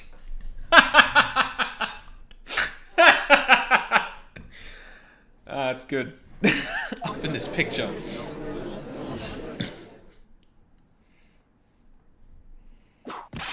Oh, what was that for? This is all a bad dream. I was hitting you on the cheek to test that theory. Please whip your own cheek from now on if you wish to test your wild theories. Anyway, no court of law will ever acknowledge that people can fly. Actually, there is some precedent for this. Do not. She was flying pretty high, my sweet Iris. She was about 30 feet above the bridge, at least. It was really something to see. This has to be some kind of mistake. Mr. Edgeworth, please bring the witness back down to Earth. What? Me? This witness is your friend, is he not? Accessory to foolishness, Miles Edgeworth. Let us get back to the cross-examination. By force, if necessary. Mr. Edgeworth, I expect you to expose the obvious contradiction here. Yes, Your Honor. Looks like I've got another reason to remember this moron. Well, what do you think of my debut piece? Get that thing away from me. Horrible sketch of what he saw the night of the crime. Okay, look, it's not realistic, but honestly, that is a really neat piece. Now, hurry up and cross-examine him. Hey Greg, how's it going? It's kind of cute. Yeah, like, unironically, that is actually a really nice piece. Sketching in front of the bridge. I saw Iris flying, her white hood fluttering. The shock and awe that I was feeling, I transferred it all directly onto the page before I... Wait. Hood? Hold it! Just where did you see this sight from?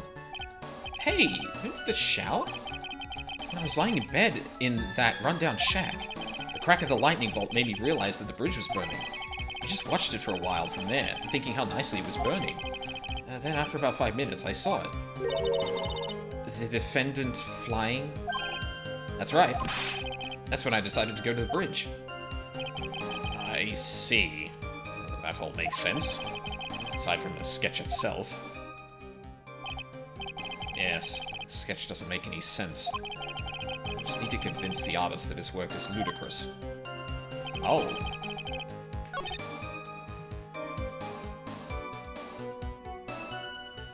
Wait, why...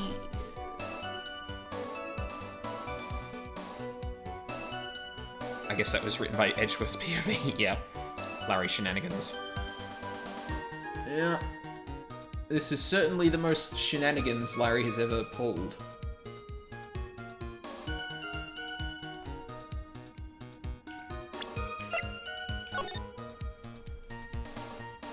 What's wrong with this picture?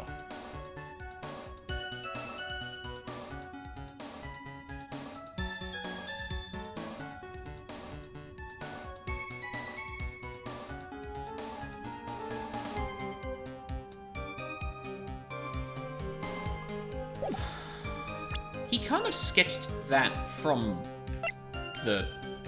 Wait, hold on.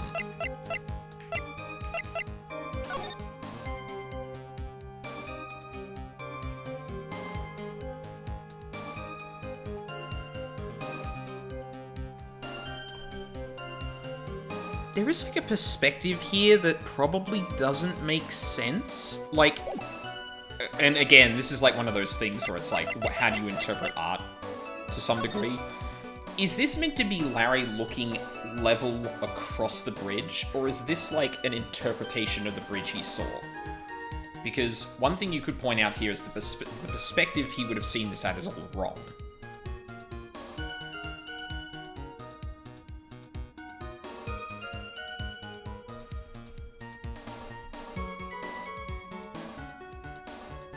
The other thing I could point out here is that the hood,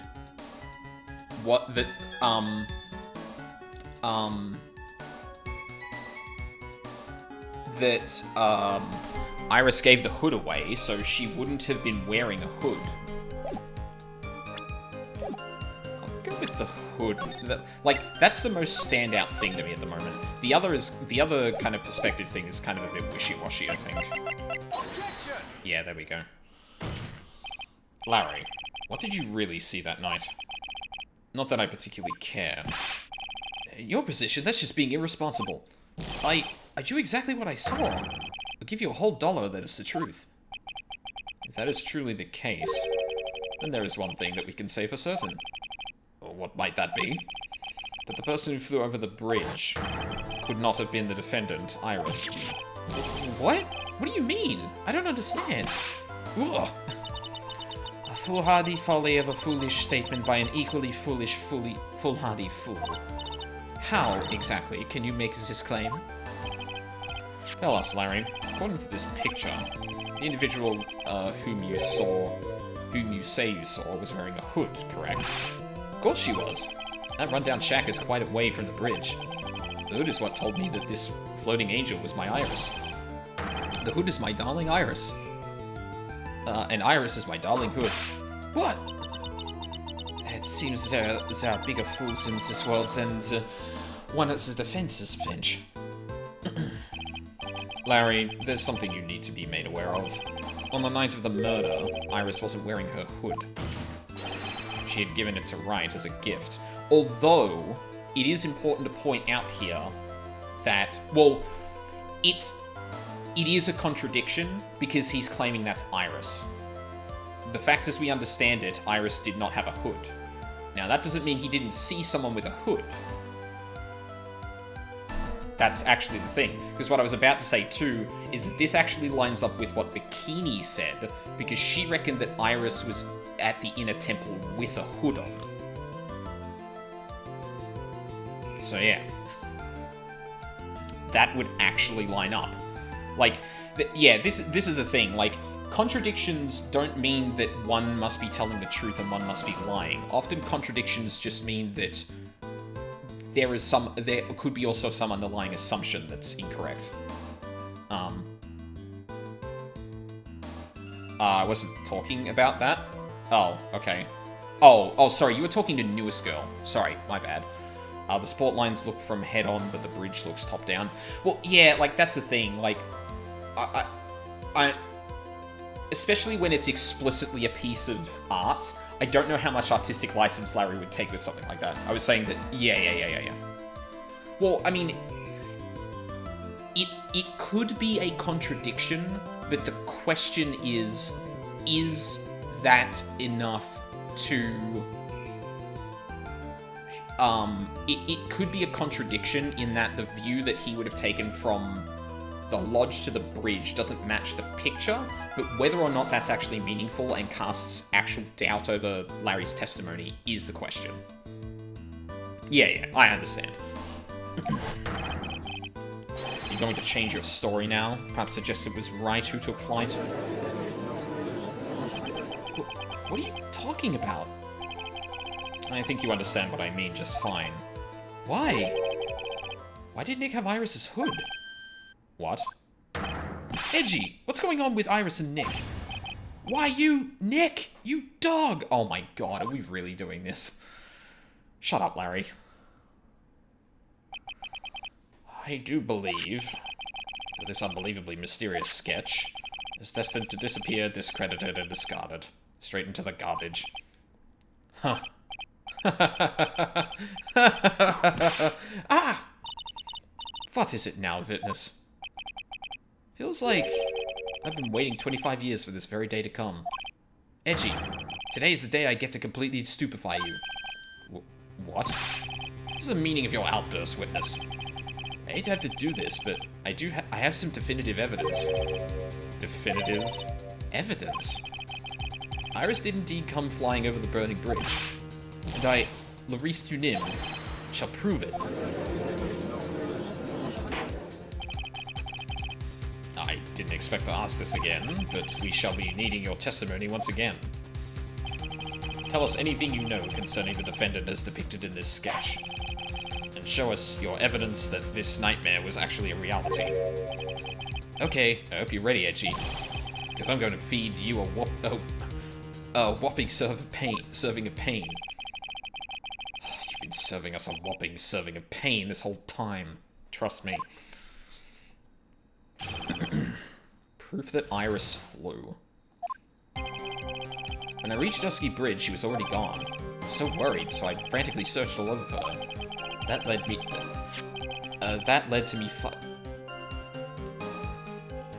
Wait, whoa, hold on. What, Oh my fucking god. Wait, what?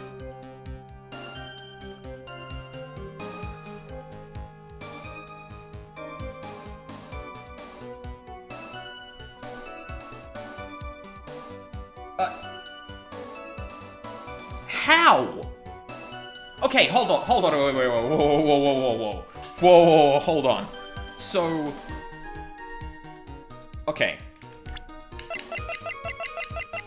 okay, so we know where that sphere comes from. It's from, Elise's staff.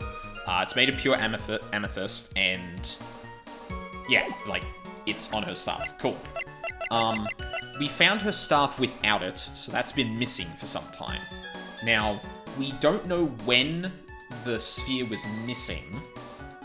However, Phoenix did see Elise with it when she went to look for Pearl, before the 10 o'clock bell was rung. And,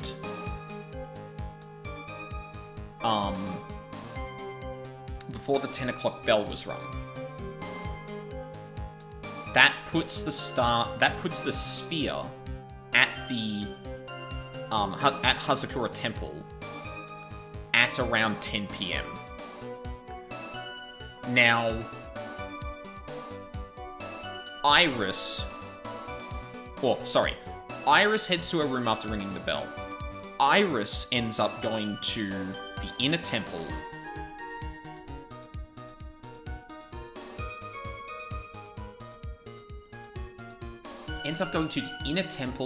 Bikini comes back. Bikini witnesses Iris for real, we think, pulling out the sword, and faints. Well, one of the Irises. I don't know if it's the one that entered the inner temple or if it was the one that... yeah. She faints, wakes up to see Elise dead, or stabbed by... or with the Shichishido in Elise's back, held by Amy. At that point, Phoenix... At around the same time... well, just before that, Larry sees Iris fly over the bridge with that amethyst, I hope covered in Elise's blood. Because there could be another source of blood. And that has me very worried. But that means, if that blood is Elise's, then somehow Elise was killed before Iris went to the inner temple. But no one saw it until Bikini came out at around 11.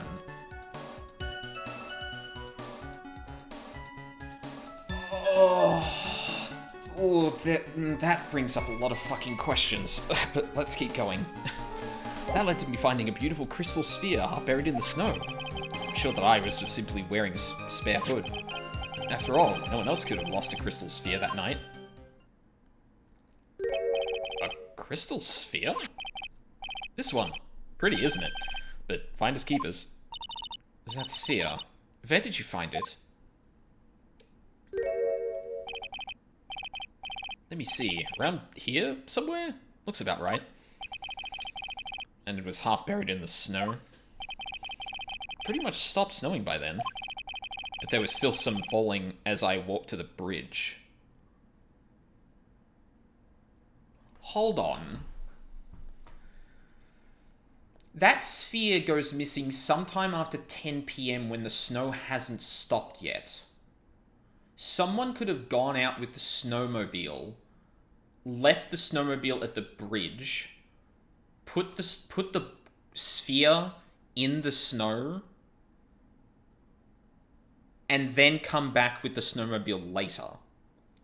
And that would actually line up with Francisca's theory about how the snowmobile was, or that would marry Edgeworth's points about the snow not covering a path before the snow or after the snow stopped, and Francisca's theory about it being used twice.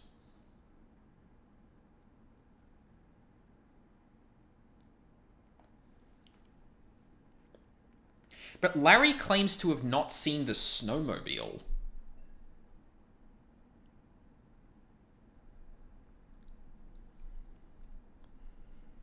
We know someone who loves to plant evidence. I mean, sure. I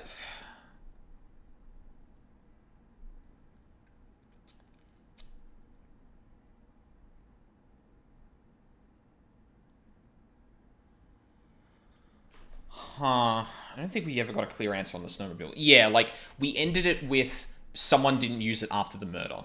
But we moved on from there because there were more important things to kind of ascertain when we were talking to Bikini. Anyway, there was still some falling as I walked to the bridge.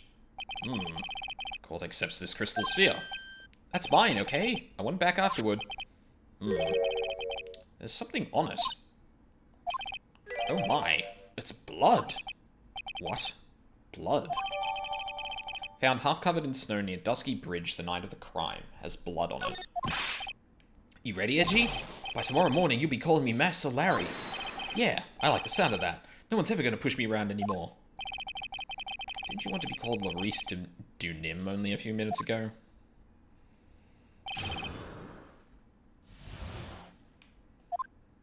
When I reached Dusky Bridge, she was already gone. I was so worried, so I frantically searched all over for her. That led to me finding a beautiful crystal sphere half buried in the snow. I'm sure that Iris was simply wearing a spare hood. After all, no one else could have lost that. Nope. This or the picture? I'm actually not sure.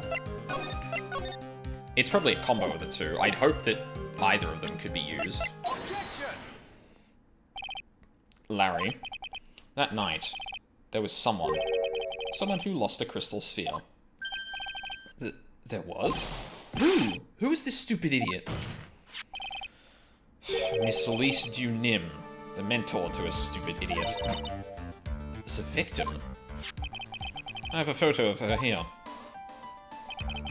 And on the end of her staff, you can see a familiar-looking crystal sphere. Hey! That's my photograph! Give it back! How did you not recognize the... God damn it, Larry.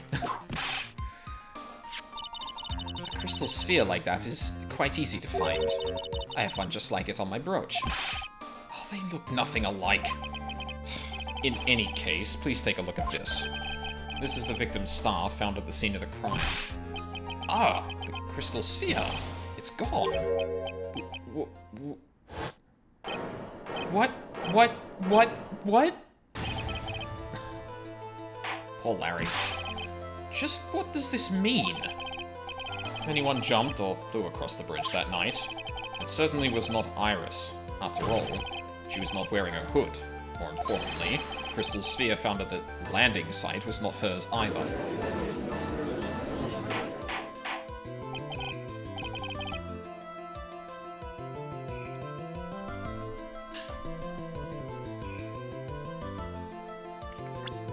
Hold on. No, that's the wrong photo. Oh, the sphere got added. That's nice. Her uniform does have a hood.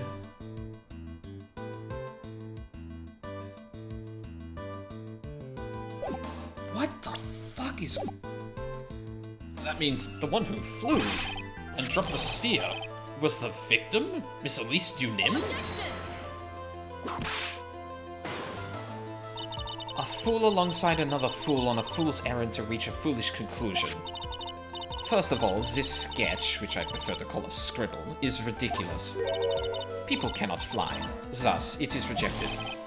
You can't do that! I saw it with my own 2 eyes!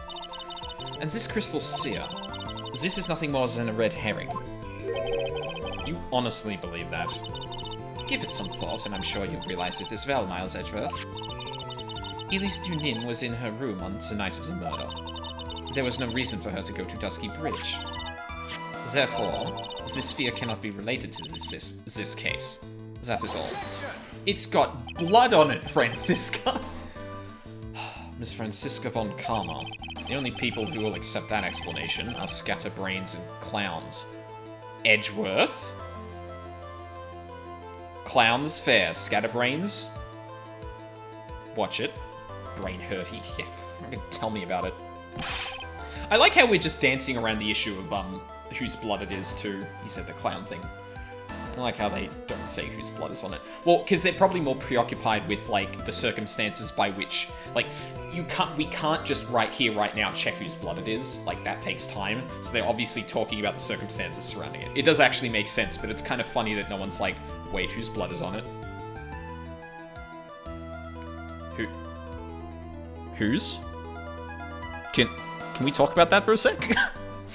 Also, it's kind of ironic. I like watching the circus case over again when Luca was playing it.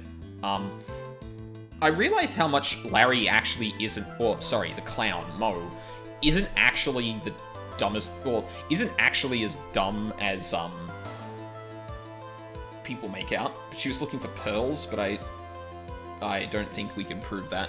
Well, she said she was looking for Pearl, and Pearl has not turned up yet either. So like. Why are you pointing at me? The victim's crystal sphere was found near the bridge on the night of her murder. Yet you expect us to believe this has nothing to do with the case. Is that crystal sphere? It was probably thrown away at the bridge after the murder. After the murder? So there's blood on the crystal sphere, isn't there? This naturally suggests that it was thrown away after the murder took place. The killer placed it there to throw the investigation off the scent. Which is the exact reason that he drew that ridiculous sketch. Are you accusing Larry... What? You mean... I'm the killer? No, what? All joking aside. Just when did this crystal appear near the foot of the bridge? Unless this can be proven in some way, I refuse to believe this is related to the case. It was buried in snow, and the body wasn't. Therefore, it was there before the body was placed in front of the statue. The little girl is missing. Yeah. We haven't really bridged that yet because Edgeworth is more interested in the case, which is very in character. But I'm sure that'll come up soon. Makes a valid point. There is no evidence that Elise Dunim left Hazakura Temple that night. However, somehow this crystal sphere can be proven to have been dropped before the victim was killed. Then this case is going to transform into something else entirely. Your response, Mr. Edgeworth? I want your final opinion on this disposition of this crystal sphere. If it is not related to the case, then this witness who you called will have been nothing more than a monumental waste of time.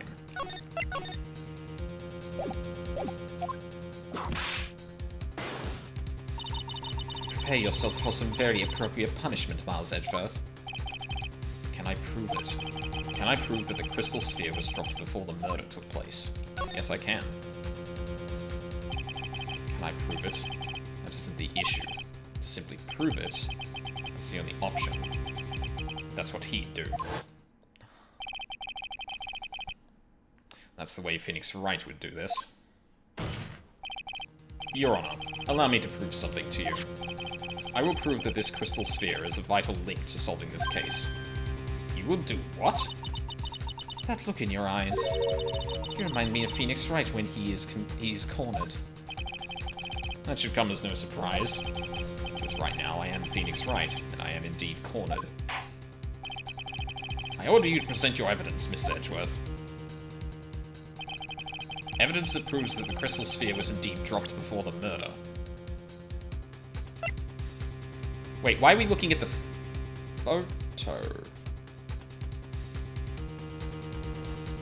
I thought I was going to present the photo.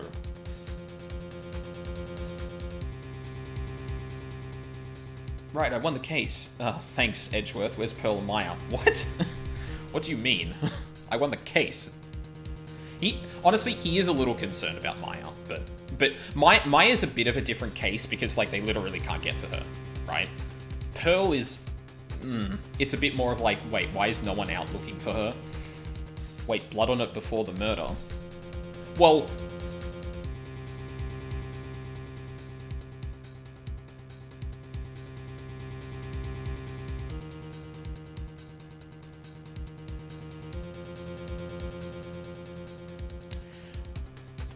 So I can prove that this sphere was placed before the body was positioned like this.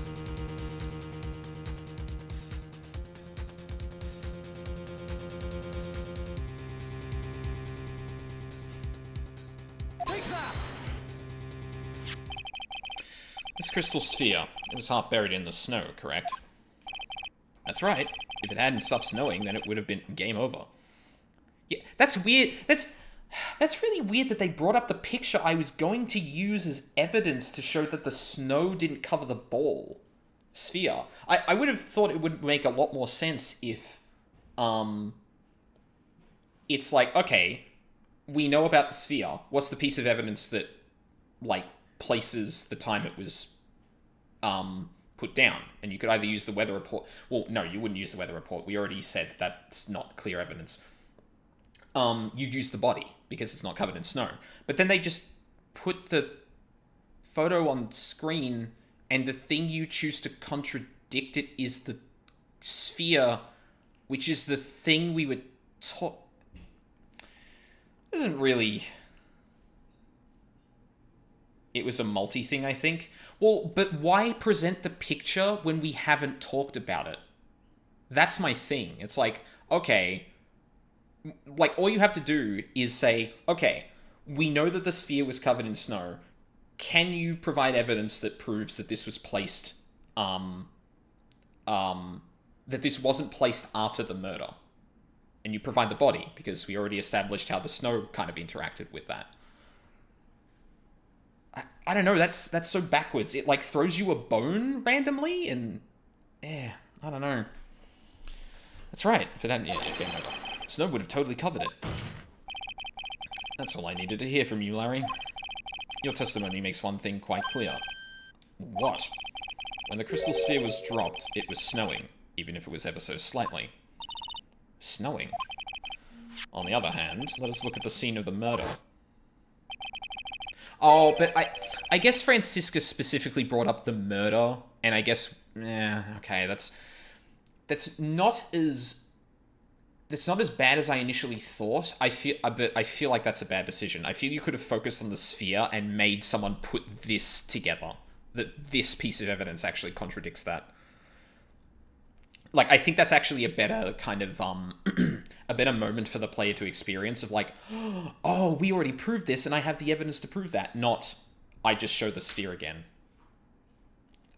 I don't know. There was no snow on the victim's body. Ah. Therefore, crystal sphere must have been dropped before the murder. What? Order, order, order! On the night of the murder, the victim did indeed go to Dusky Bridge. And there, something occurred that caused the staff's crystal sphere to come loose. What? What could that have been? The sphere. There was some blood on it, isn't there? Allow me to raise a certain possibility at this junction. The real crime scene was near the foot of the Dusky Bridge. Yeah. She's like, yeah, she's like killed at the bridge. Someone uses the snowmobile to take her body back. Or maybe not. Brings her body back into the courtyard, throws it off the thing to stab it onto the Shichishido to make it look like she died of that. What does the autopsy report say again? Loss of blood from stabbing back. So what could have also happened here is someone uses like a smaller knife to stab someone in the back and then impales them with the sword to basically remove the first wound. Is it possible to miss evidence in the investigation and be shorthanded in the trial? No. No. At least I've never been in that situation, so I don't think it is actually possible. The investigation roadblocks you until you put everything together, as far as I'm aware. The murder didn't take place in the Hazakura Temple courtyard. Only a fool would suggest such a foolish piece of absolute foolishness. Just who is the fool? And which part is so foolish, Miss Von Karma? Have you been paying any attention to this whole time, Miles Edgeworth? The sister saw everything. She saw the victim being killed by the defendant in the Hazakura Temple courtyard. No, we went over this. That's not exactly true, now is it? To put it more precisely, what she saw was the murder weapon being removed from the victim's body. That's the same thing! Francisco, no! No, it isn't. You said it yourself. Very little blood is actually lost. At the moment of a blade's insertion. If you want to talk about when the most blood would be lost from a body, that would be when the blade is removed. That statement is the truth. The Dusky Bridge could very easily be the scene of the murder. The murder weapon was not removed, thus there was no bleeding. You're forgetting one vital thing, Miles Edgeworth. Elise Dunim's body was found in Hazakura Temple. On foot it takes 15 minutes to travel from Dusky Bridge to Hazakura Temple. You mean to suggest someone carried the body all that way? Yep. I've made it this far. The only place to take this is to the end. I just need to prove that my version of the events is also perfectly plausible. Now, if the defense is ready, the court would like to have an explanation. Please show us the method by which the victim's body was carried to Hazakura Temple.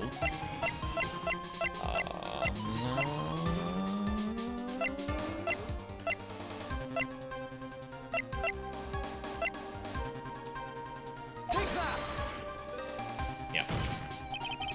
On that snowy night, there is one way that a body could have been moved. The snowmobile. Ah! As we know, the snowmobile was used that night. It was explained as having been used to dispose of the murder weapon, but it could also have been used to carry a body. Order, order, order! Gah! This is completely unacceptable, Miles Edgeworth. You've dug yourself into your own grave. What do you mean? The only one who could have used the snowmobile was the defendant. She's the one who moves the body. Doesn't that put the final nail in your coffin? You're too late, Francisca von Karma. And in fact, the defense has proven something else entirely. We have shown that this case requires further investigation. What? Where was the victim, Elise Dunim, really killed? If a body was moved, whatever for? And finally, just what does this image mean? Do you even need to think about that? Such a creature could never see the truth, let alone describe it. This witness certainly sits on one of the lowest possible branches of humanity. Fucking brutal. However, he would never utter a lie that would hurt a girl with whom he is enamored. He drew this, so it is something that actually happened. The defense stands firm on this point. Edgy. Thank you. Oh, that settles it then. Cannot give a verdict under these circumstances. Right. Seem to have fulfilled my part in this. It is just as I thought. Francisca von Karma, You make a wonderful partner. Excuse me? There was one reason, and one alone, for me being here. To expose the darkness lurking in this case, and then pass it on to Wright. Really? That's what this is all about? You could have just told me that from the very beginning. Then I wouldn't have had Francie whipping at me. Dah! Miles Edgeworth. I don't care about what you were here to do. This was my chance to finally grind you under my heel. A shame that your chance seems to have slipped you by. What a shame. This is all your fault. Such a terrible fitness. You are an affront to all the legal here we go.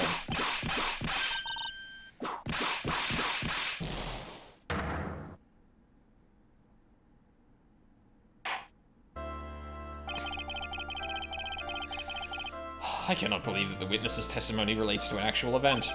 However, there has to be some sort of answer for the questions it raises. Have his words here today been the truth or lies? Next time we gather in this courtroom, those are the matters that shall be addressed. I'm counting on thorough investigations by both the defense and the prosecution. And with this, the rest is up to you, right? Court is now adjourned. Hell yeah. Larry punching session. Don't turn into Larry. Is it possible? Oh, yeah, I already read that. They said it. They said that Iris had the only key. Right. So that's true. But the fact of the matter is that, like, what Edgeworth said is the case. Like, Francisca very acutely points out that, or very accurately points out that actually pins a lot of responsibility on your defendant. But what Edgeworth proves in the same way is, well, there are still a lot of questions about this case. If it actually happened at the bridge, why? Why did the body get moved back? Why was the body in the courtyard as it was? Like, there's too many questions. There's too many unknowns for it to actually be the case. Like, that's explicitly the thing that Francisca and Edgeworth argue over.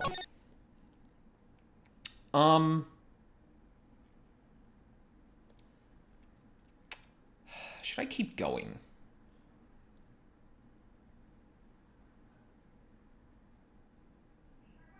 I do have to cook dinner tonight. At least if I can get to the shops before it stops, or after it stops raining. I just forgot to send that message. Oh, okay. Right, so it was just, yeah, fair enough. Sorry, I'm gonna look at something real quick. Weather radar.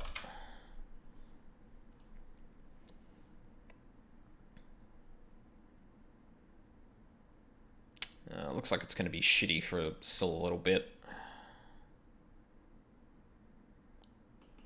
You know what? We'll keep going. Or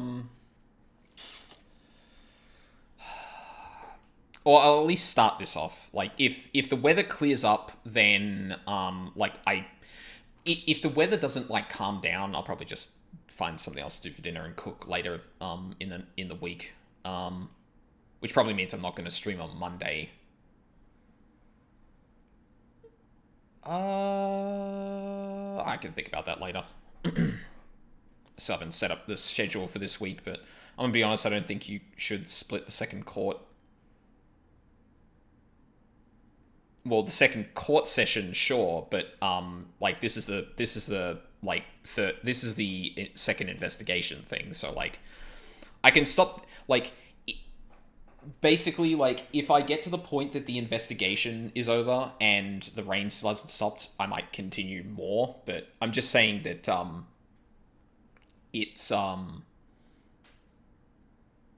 like, I'm just saying that I'm gonna opt out the second I can to actually get shopping and that, because that's an important thing. But for now, oh no.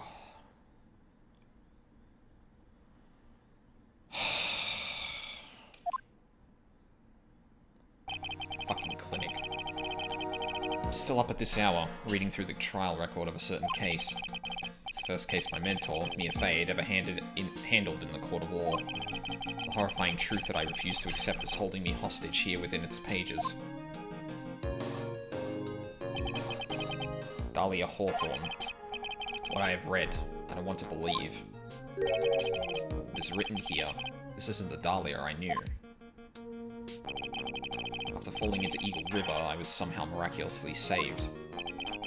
But I ended up catching a cold that seemed to knock me around the world and back. I feel dizzy, my ears are ringing, my throat burns, my head is on fire. But I will recover. I have to recover by this afternoon. I have to meet with the most ill-tempered witness imaginable. But I know that he will be able to help me with him, somehow.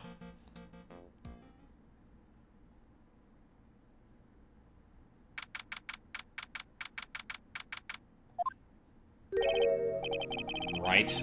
Are you sure you're well enough to be doing this? Oh, so we're just Phoenix again. You still look a little green in the face. Or maybe Viridian, in artist speak? Actually, my fever has gone down quite a bit. Here's your temperature now. Only 102.2 degrees. Nothing to worry about. Oh, God, Phoenix. Oh my God, we're really gonna have a repeat of this, aren't we? Anyway, I read today's trial record. You weren't bad, Edgeworth. Pretty impressive despite the circumstances. We're not in the clear yet. The main point of contention tomorrow is going to be the murder weapon. Yeah. In the end, the Shichishido did not deliver the deadly blow. Which means there must be another sword hiding out there that we don't know about. Another sword, huh? Don't worry about a thing, pal. I'll dig up the murder weapon myself, or I'll eat my coat. Thanks again, Edgeworth. I'll handle things from here. That is probably for the best. Actually, I was thinking about paying the old precinct a little visit. There's something I want to look into. And that is... our client's background, naturally. You mean Iris, sir? I have the feeling that we've met before. All I want is confirmation, one way or the other. And since I probably won't be getting that from you... I'm sorry, Edgeworth. I bid you adieu, right? Take care. Guess I should get moving too. Why? Do you need to be somewhere? Yeah, I've got to get to work on this bridge, pal. What? I'm rigging something up so we can get across to the other side. Ah, that's right. Maya's still stuck over at the inner temple. But don't you worry, pal. As soon as it's all set, you'll be the first to know. Thank you, Gumshoe. No problem, pal. Just try not to give me that cough of yours, okay? Alright, I'm off. Hang in there, Maya. We'll get you out, I promise. But in the meantime, I've got to continue collecting evidence. The thing looks like it's ready to collapse. At least more than it did before.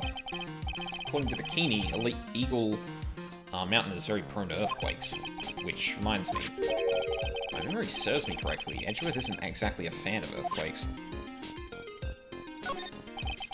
It's a narrow path going off in a different direction than that of the main hall. Looks like someone's taken the effort to write to Heavenly Hall on the signpost. Wasn't that already there, though? I'm so confused about that point. Now, it really is more of a dusty bridge than a dusky bridge. The kidnapping incident happened here 11 years ago, so maybe it's cursed too. Looks like it's about 20 yards to that cliff over there. I can't see the inner temple from here. I really hope Maya's okay. Oh, I did click on the phone. Asakura Temple doesn't have a single private phone line, and there aren't any houses in the area, so I guess Bikini is the only one who uses this. I really wish I brought my cell phone with me. Okay, we'll go to Heavenly Hall first, because we haven't seen this as Phoenix yet. Looks like no one's here. Larry? Larice? Oh, should be hiding here. Guess I'll try again later. Look at this graffiti scrolled right on the front of the shack. It wasn't there in the DS version? Oh. Weird. Maybe they just kind of messily ported it so it wasn't so it's just always there and the texture doesn't change. That seems really sloppy. Oh well. Scrolled right on the front of the shack. At least he managed to get a pretty good likeness. When I really think, is the sun really out?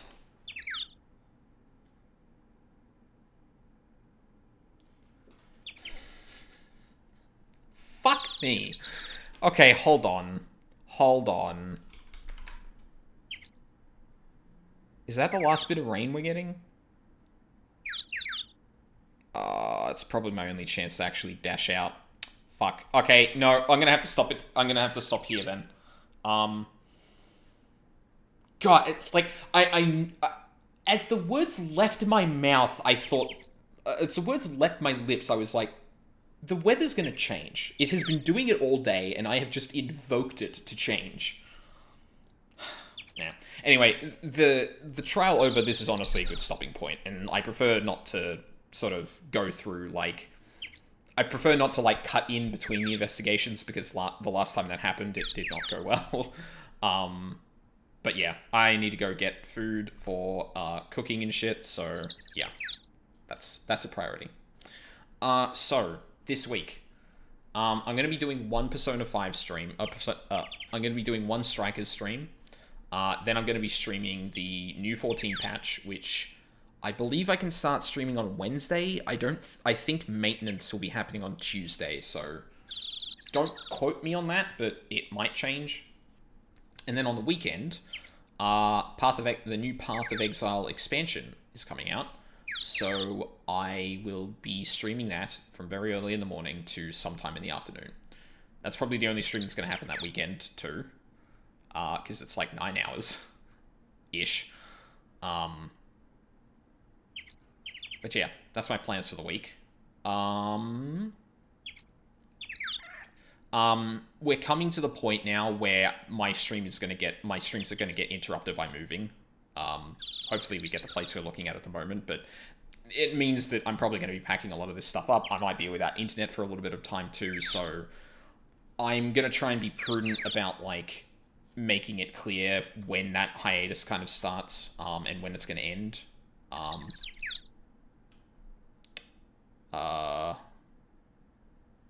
Like, that's going to be reflected in the schedule. I'll probably change the title on this Twitch stream or whatnot. I don't remember if this thing works, but... oh, yeah, it does. And I also talk about when I'm going to stream and whatnot on Twitter, although I also post a lot else there, so, like, it's a lot. Easiest thing is always Twitch, and I'll try and keep the schedule up to date as I can. Yeah. Pray for me, or pray for us looking for houses. Hasn't been going well so far. So thank you very much for watching live or on the VODs. I really appreciate it. I hope you all have a lovely day, and I hope to see you all next time.